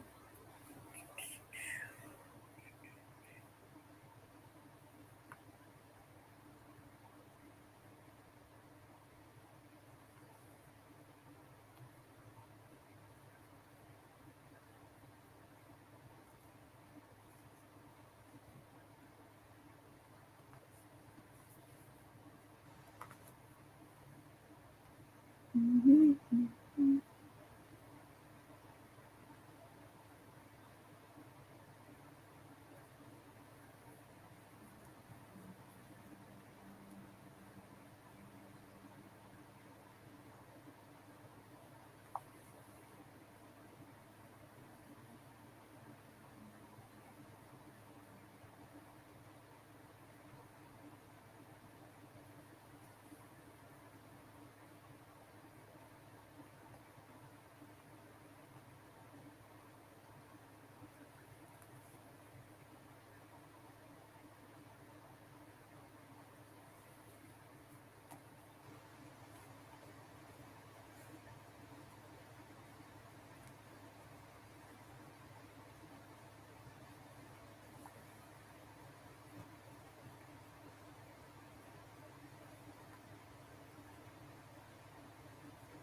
Almost. Almost.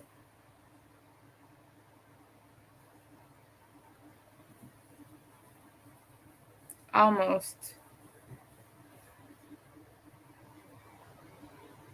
Ah. And all we need now is to throw that away because the music is playing too loud.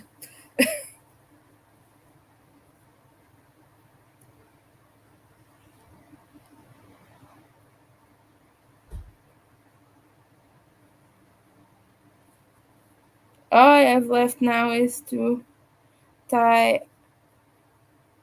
tie this off. Alright. Mhm.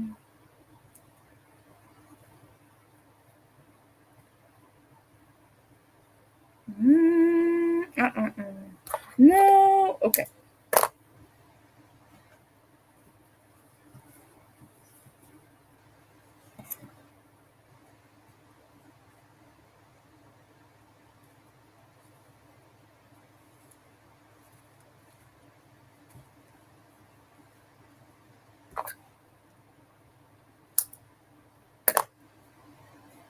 Before I scream victory here, we're gonna inspect Don's little kitty to make sure all the limbs are in order. And it seems like it is. So look at that. I know that it looks pink on camera, but I promise it's a very purpley purple. And this is the finished little guy here. The little stitched tail. And the tiny cutie arms. The big ears. The big face. It's squishy! I like it. It's so cute. Yes. So oh, by the way, it's a little bit of a bubble head. If you want to balance it and make it set on its own, you kind of have to tilt the head a little bit like this. So it's more balanced. It has more stability if the head is tilted. But yeah, that's how Tanya wrote the pattern. That's how she likes to do her patterns. Her heads are always really big, and she said that if you want to help with that, you can put poly pellets at the bottom, and so it makes it more bottom heavy. But I don't do that. I like the wobbly head personally. But yeah, look at that cute little wonky fish. I just love the fish. I love this. It's really cute. All right, I'm gonna take product photos. Yeah, go eat. Go eat, Dawn. right now. Quicker than this. I'm joking, obviously. But yeah, I'm gonna take my product photo. Oh no! Oh boy. I just spilled water all over my things. That's great.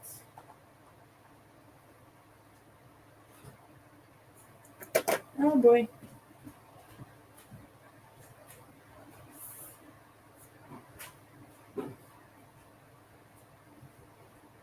Well,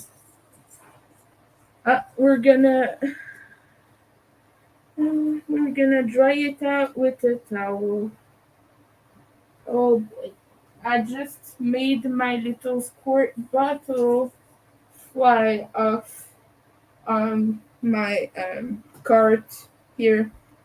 So I'm just gonna sponge it out a little bit with that.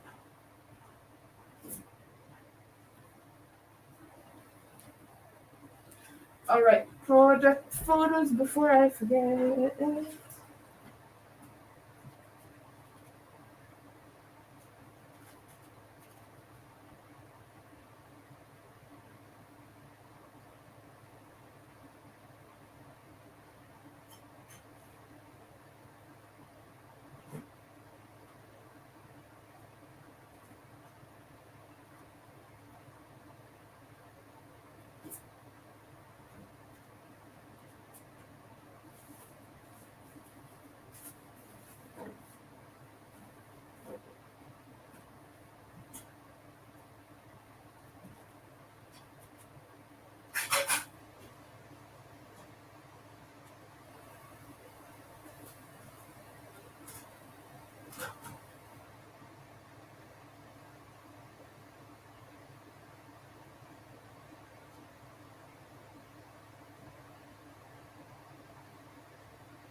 Okay, for some stupid reason I'm not able to take a non-blurry photo of the purple, so I don't know what I'm gonna do. But I'm probably gonna have to wait tomorrow before I do it, because right now it's really dark.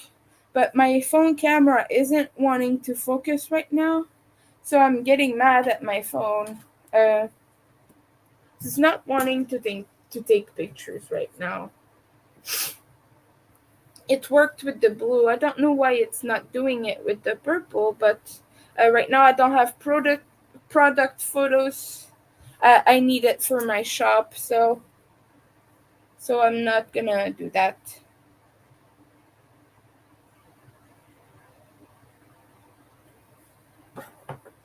Like if I'm gonna take pictures at my desk, I need these not to be in the background, because then for some shoppers it gets really confusing if a product looks the same as another one in a picture. And so they advise not to do that, and they advise taking them in a neutral background, but I don't have a neutral background right now. The lighting is not good on there.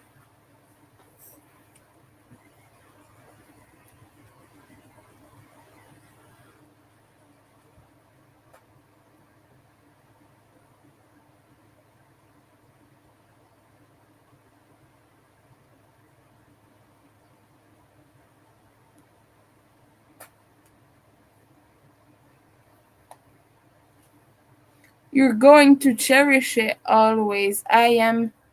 Glad to hear that. Oh, you mean the chicken? I cherish chicken for sure. Yes, food is important. Yogurt and olingor berries? I don't know what that is.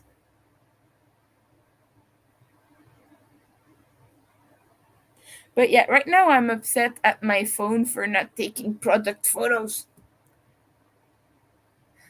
Yeah, I hope he loves it as well, even if it goes to you, because he bought it for you, right? So I hope he thinks it's worthwhile.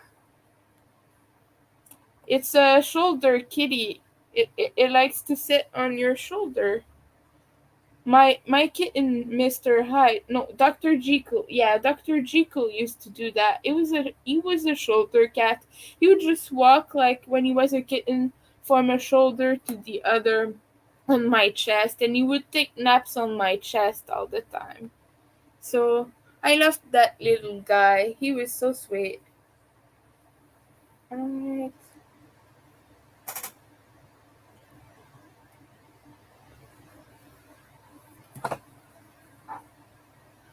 Maybe if I take a picture like this. No, there's things in the background. I can't have this, for example. It's really hard taking photos for Etsy. When you have a small apartment,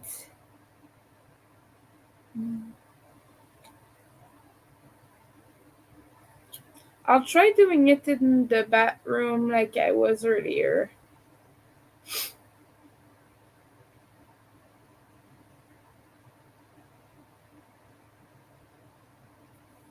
I'll be right back again. Uh,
I got a perfect photo, but it's of the three kitties together.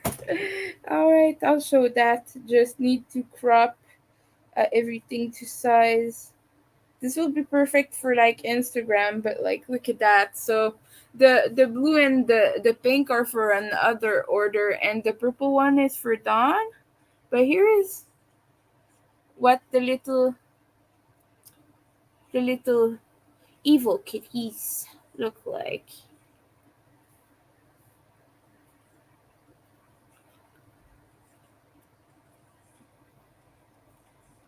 There.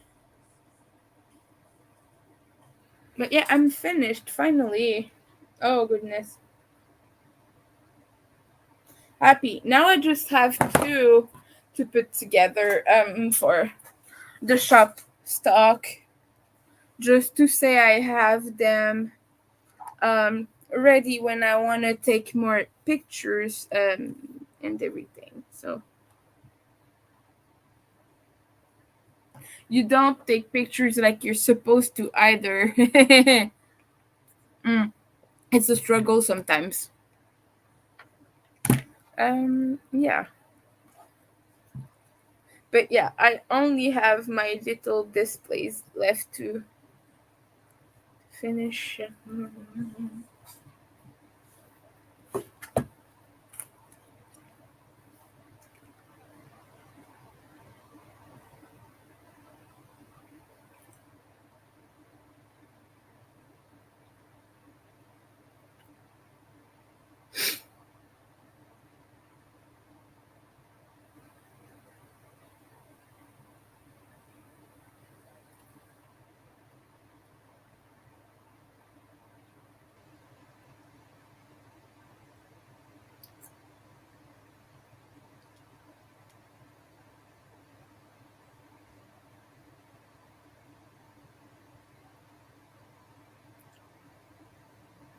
Just adjusting the saturation here.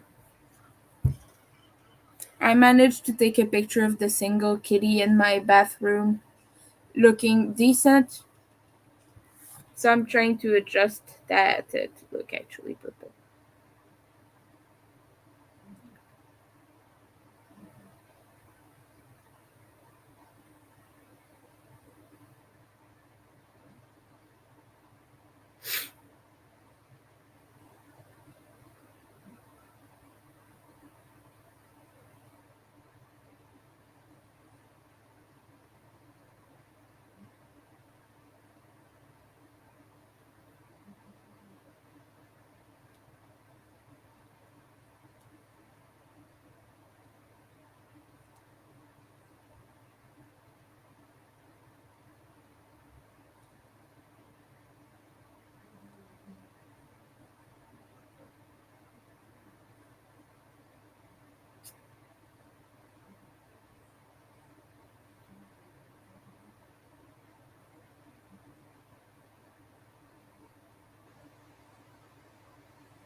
You always forget too.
I'm sorry about.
I'm really sorry about that.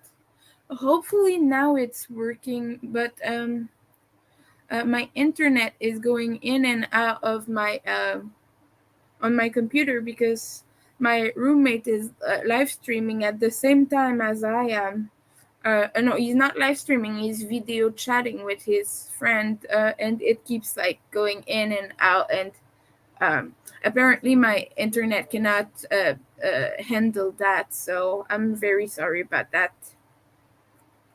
It's fine. It's not your fault. It's my roommate and myself and my internet's fault. Mostly my internet. I have a pretty good connection usually, but he uses like the maximum setting and everything. And I have a lower quality on my end.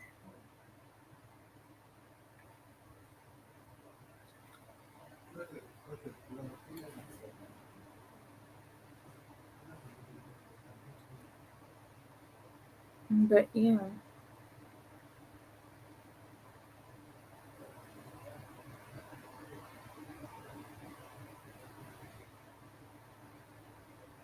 Now I have to post this to my Facebook page.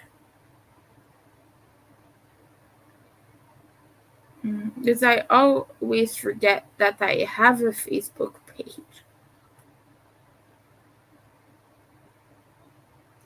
It's like you have 10 different platforms and you have to remember to post everywhere.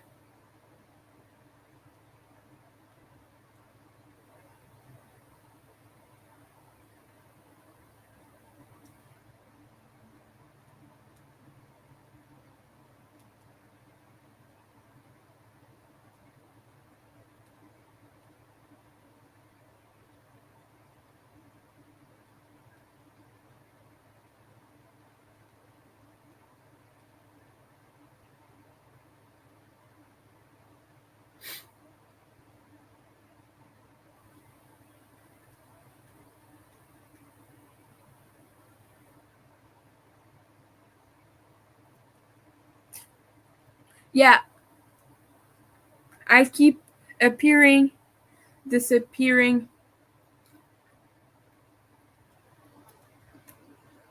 Mm, I don't know why it shouldn't normally do it. It's just a little fiddly right now. No, I don't want to create a reel. Stop asking me that.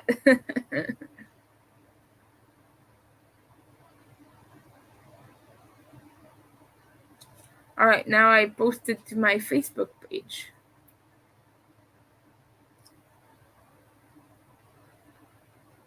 By the way, I have that linked in the description. I have a link tree, and on my link tree is everything, all my socials, my Instagram, Facebook, Discord, what else? Ribbler, Etsy, Kofi. It's just a neat platform where you can have everything you need all in one place.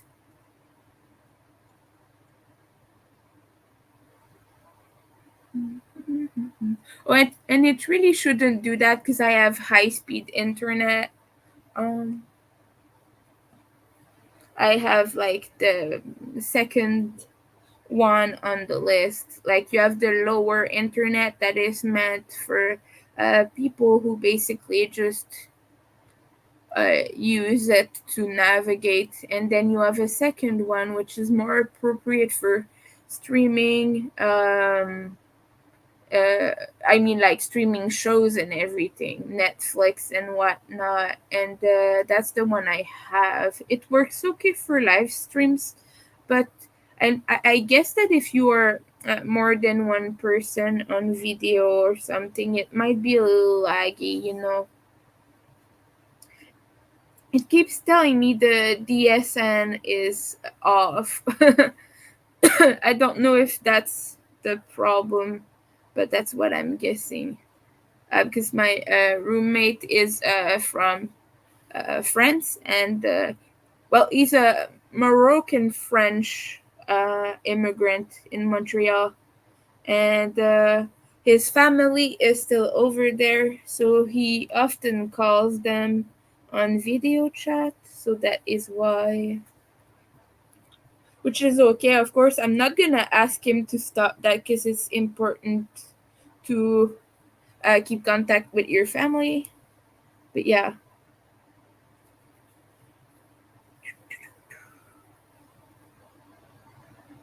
any case, right now I'm just rambling and rambling and rambling. But I could use the company I have on here, even if like I know everyone is super busy at night and everything, but right now I just feel like rambling more. So don't feel like you have to um, engage in my rambliness, but to me it feels good right now to get it out. So otherwise I'm kind of just bored out of my mind at the moment. And sometimes it's good to be a little bit bored, you know. It kind of teaches you to appreciate what you have and kind of appreciate the moment.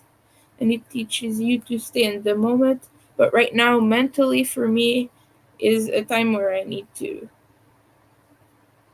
get things out and get it out of my system and stream it out and just talk nonsense, be very delusional, like be all, kind of weird and rambly, repetitive, of course.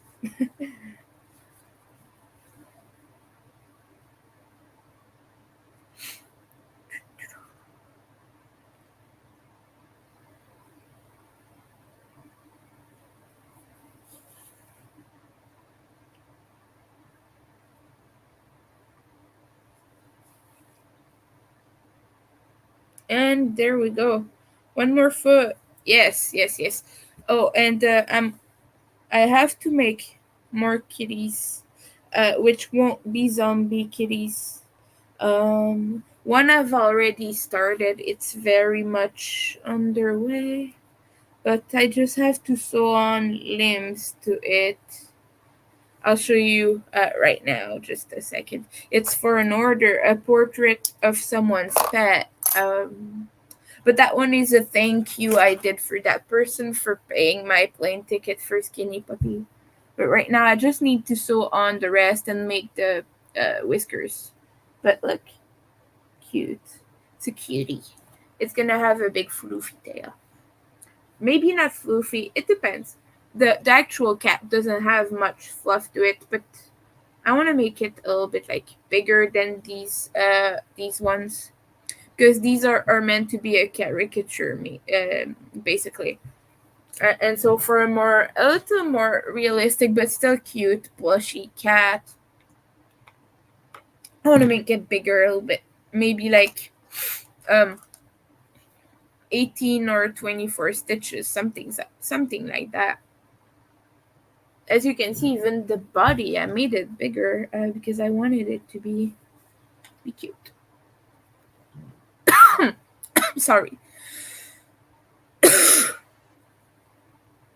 That's what happens when you talk all day without stopping. You lose your voice. I'm getting punished for rambling.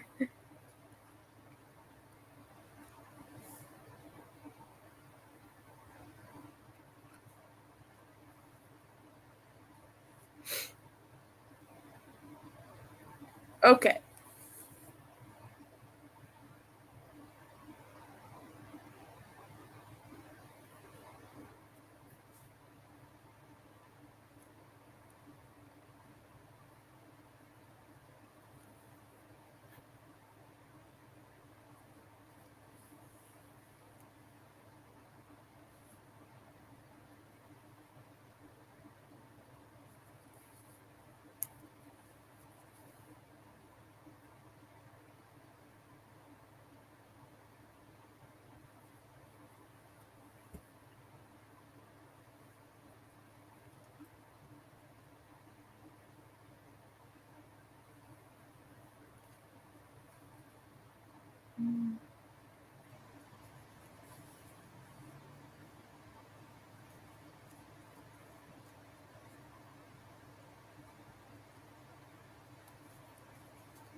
Well, oh, yeah, facts about me.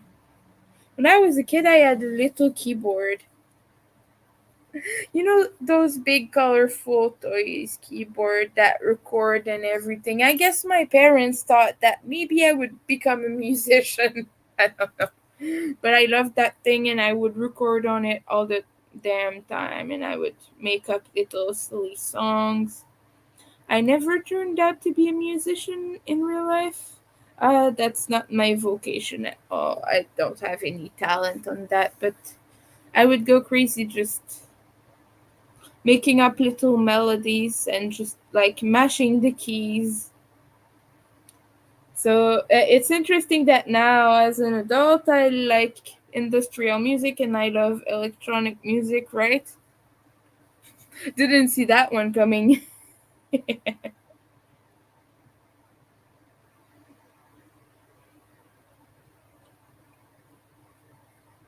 I just thought about that. I just made the connection just now. Makes sense that into Skinny Puppy because yeah, I want to share that on the Facebook group right now. I feel like the guys will get a laugh out of that if they're even into the group anymore. Like, if they still check the group, they would probably find that funny.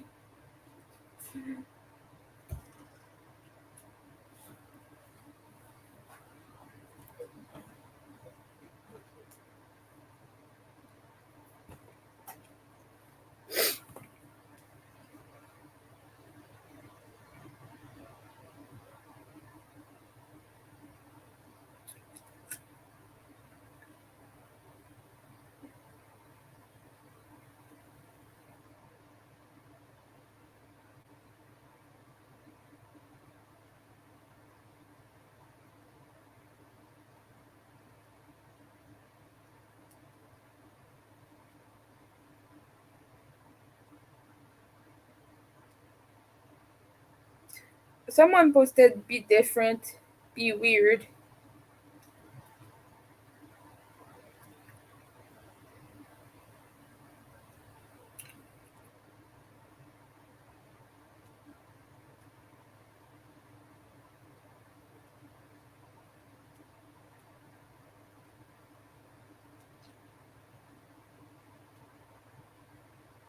So I'm talking about Ian because Ian is a weirdo, has a channel dedicated to being weird, and it's kind of his motto for his channel, be weird. So I'm just like, it's funny that that random person said be weird. That's on the Skinny Puppy Facebook group, by the way.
So I just posted my little silly story time about owning a kitty keyboard.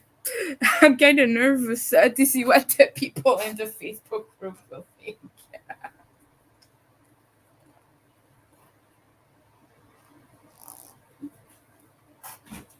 La, la, la.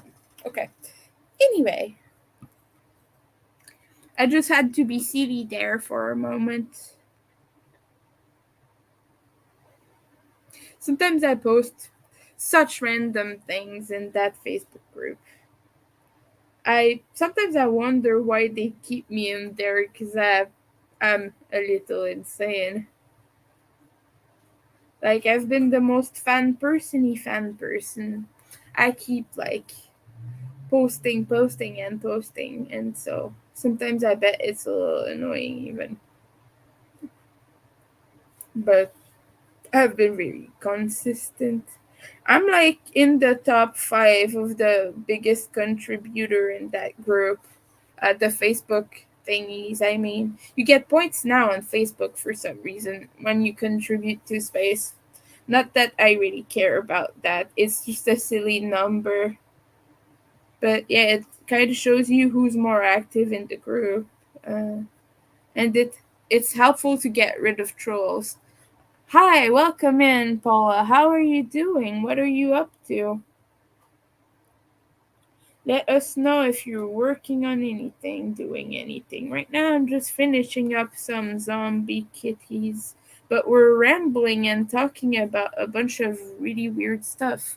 So, I'm talking about my childhood, and I'm talking about Skinny Puppy again. Because do I ever talk about anything else? No. um, But yeah, now on Facebook they have the little contributor thingy. So when you post enough in a Facebook group, you get points for that. You get assigned points, and then you can be in a little program called the top contributors, and you just get a badge that displays next to your name that says you're one of the biggest contributors of the group, and it does nothing.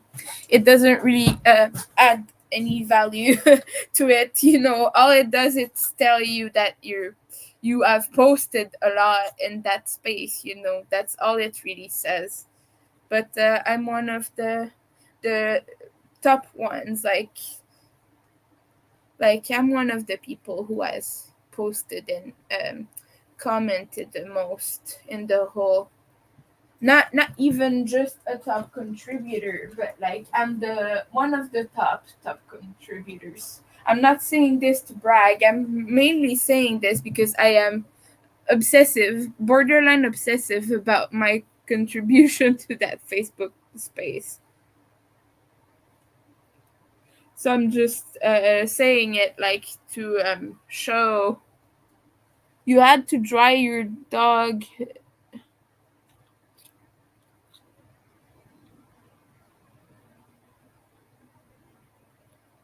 Oh, you had to clean your dog. I hope he's doing all right, little doggo.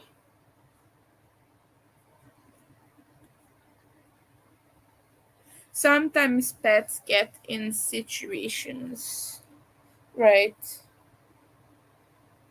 But I hope he's okay.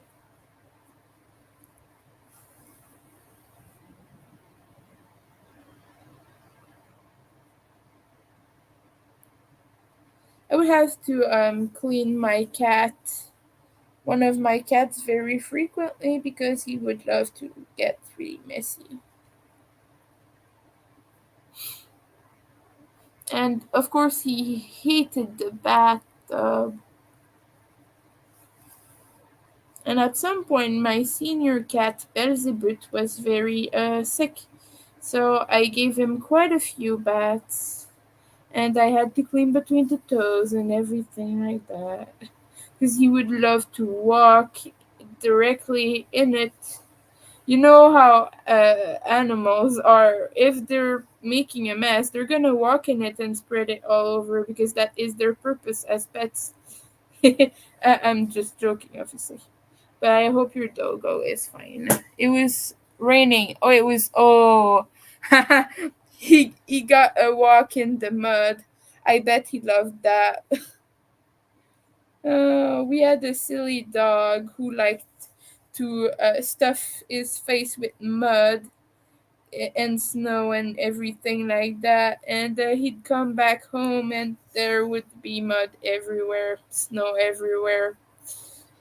He was just a silly, good Labrador. He was a black lab, but he was just a silly, good boy. But he loved to play in snow, he loved to play in mud, in water. He would come back all wet. Or border collie. Yeah. Loki. Oh, that's cute. That's adorable.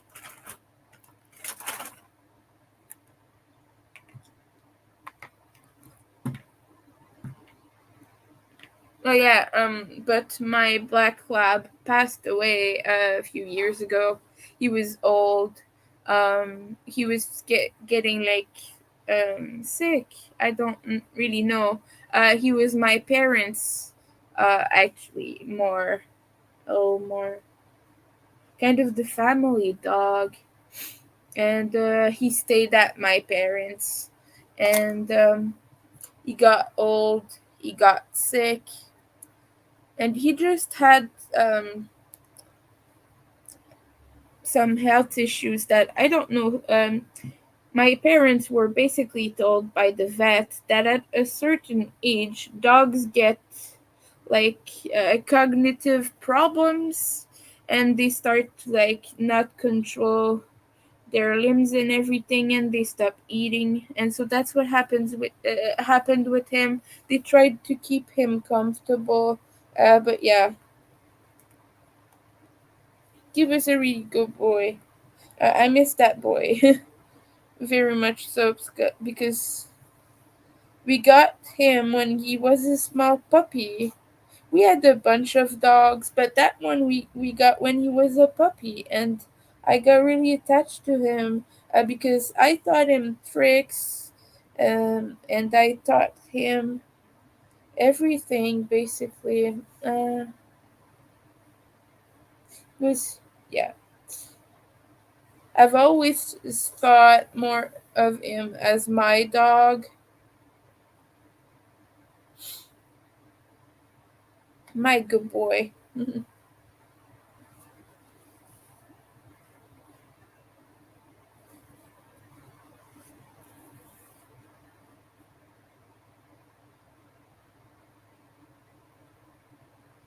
He was really playful.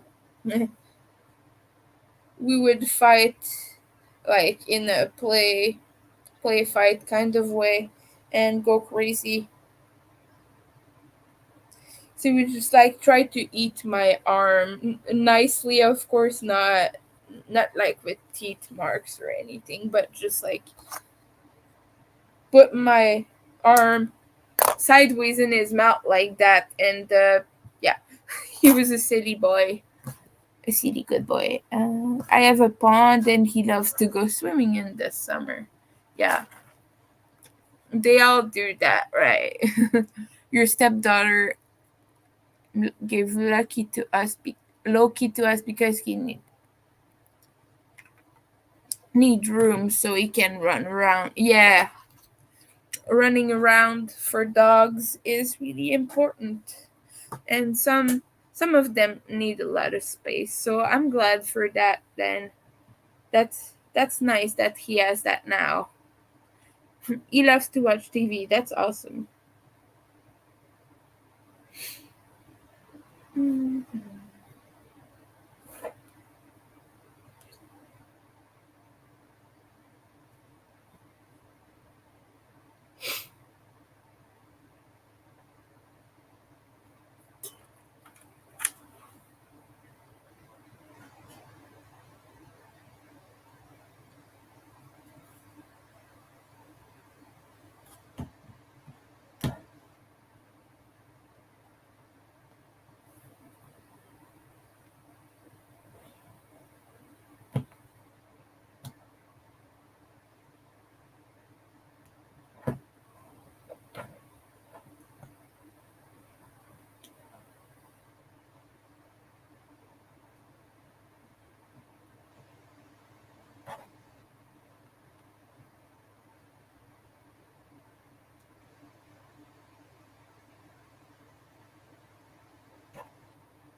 When I was a kid, I used to make up songs about carrots. Believe it or not.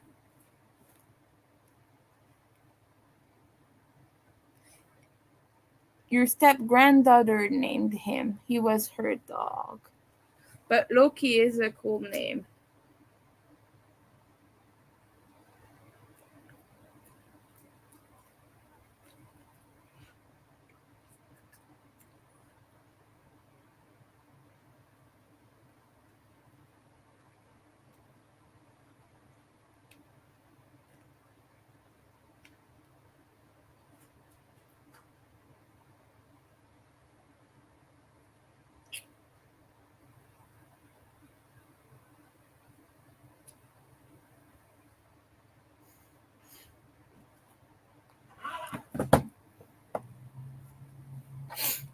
When she went to work, Loki barks all the time. Well, I'm glad that now he has more space to play and everything. That's good. That can be tough for a dog to be away from situations where they can run around and play, and being alone all day, that can be tough for little doggo.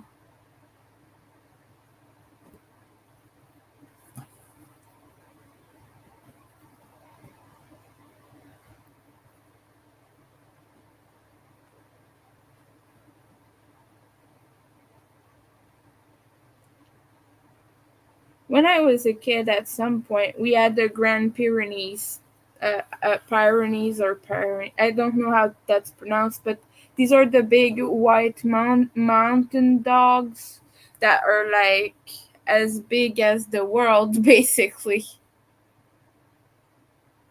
Oh,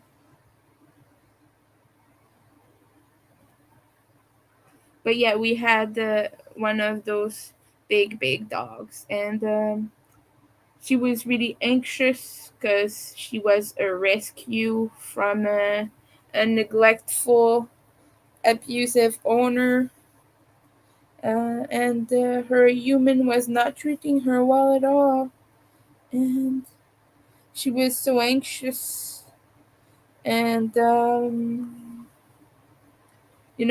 when we got her. Usually, those dogs pick one human and they're really protective of their master, which is that particular breed is like often really particular about the humans they choose. And so, if everything at all happens to their one human, they're very protective. And I was really close to her. She would just lick my face all over all the time, and I would play with her, and I would love her. I loved her so much, and so at some point, my little cousin visited, and she was harassing me. She was bothering me. She was bullying me. She was being a big meanie, basically, and the dog bit her and just really bit her leg really hard, and we had to take her to the hospital and everything. It was nasty. And so you know what happens when a dog bites a child, right? So, and that was a really sad experience for everyone involved. And my parents and my cousin were all mad at me because I was sad about the dog passing, basically. And so I got a bunch of BS for that, but I will always remember her as the best friend I ever really had, because I was really close. I felt really close to her. She felt really close to me. She was a kind soul, kind dog. She was just so stressed and so anxious because our previous humans were no good to her. So yeah, that was not a fun experience. And so I still miss her to this day. I think about her a lot. And like she was a freaking giant. Her back came up to like the to a door handle. She was massive. and so cuddly, and she would drool all over the place because all big dogs love to do this, right? They drool all over the place. But she was sweet. She was a really sweet dog, and she was beautiful. And I always kind of felt like she was my baby. So that was difficult for me, but you know, not much you can do. It's the law, unfortunately, which I don't necessarily agree with. Mm. I'm very defensive about how animals are treated.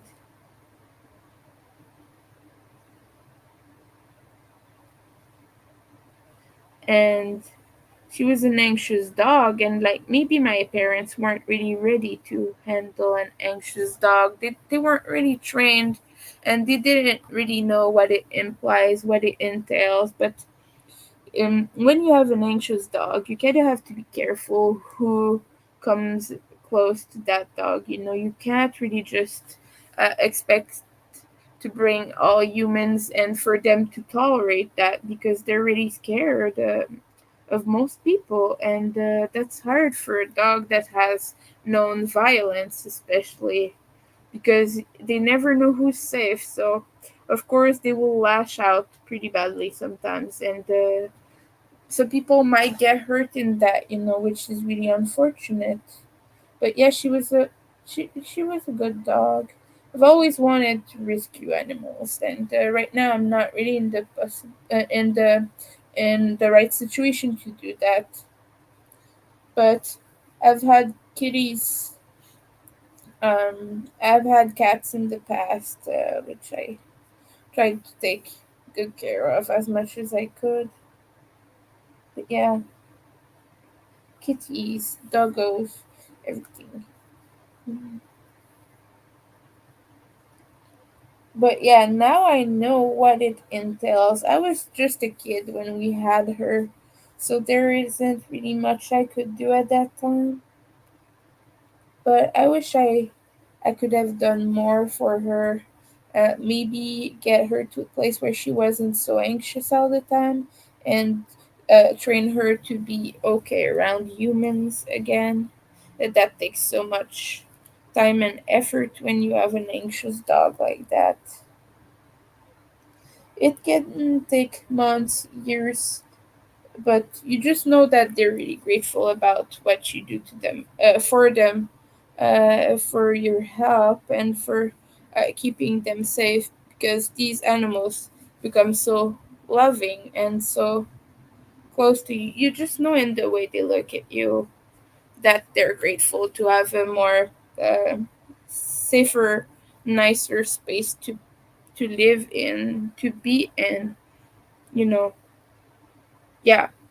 Anyway, that's pretty much the story here. Is it's really sad what happened with that dog, but also I kind of think of it as something that woke me up to animal, uh, you know, to animal rights and things like that. So yeah, first we got him. My husband was sitting on the porch. Oh, look at the big smile on his face. Oh, well, I'm glad that Loki is happy with you guys. That is awesome.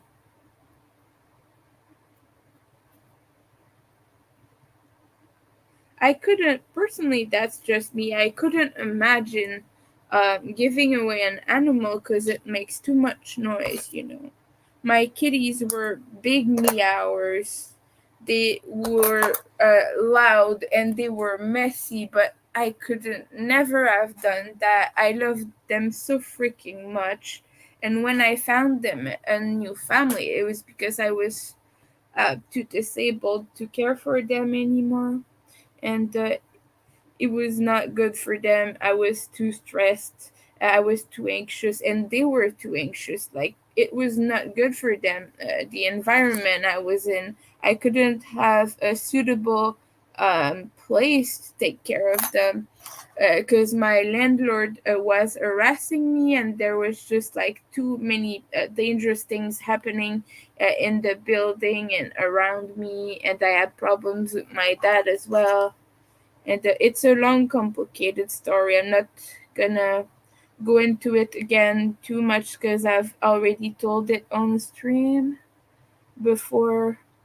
I've told the whole story, but basically, that was a heartbreaking moment. I love those cats, and right now they're living with a lady who has the opportunity to provide the best care for them. So I'm happy for that. No, look at that tiny little guy. He looks so happy to be done.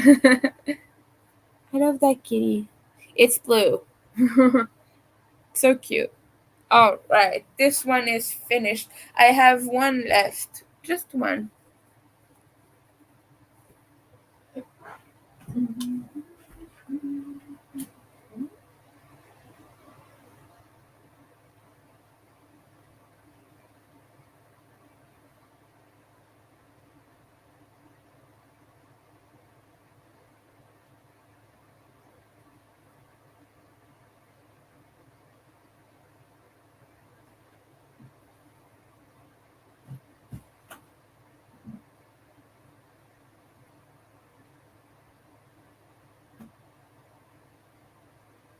All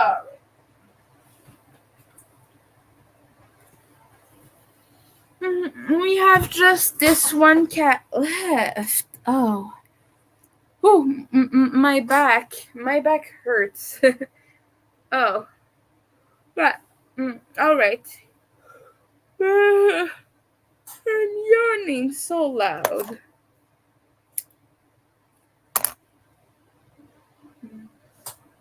All right, I think I will end the live here.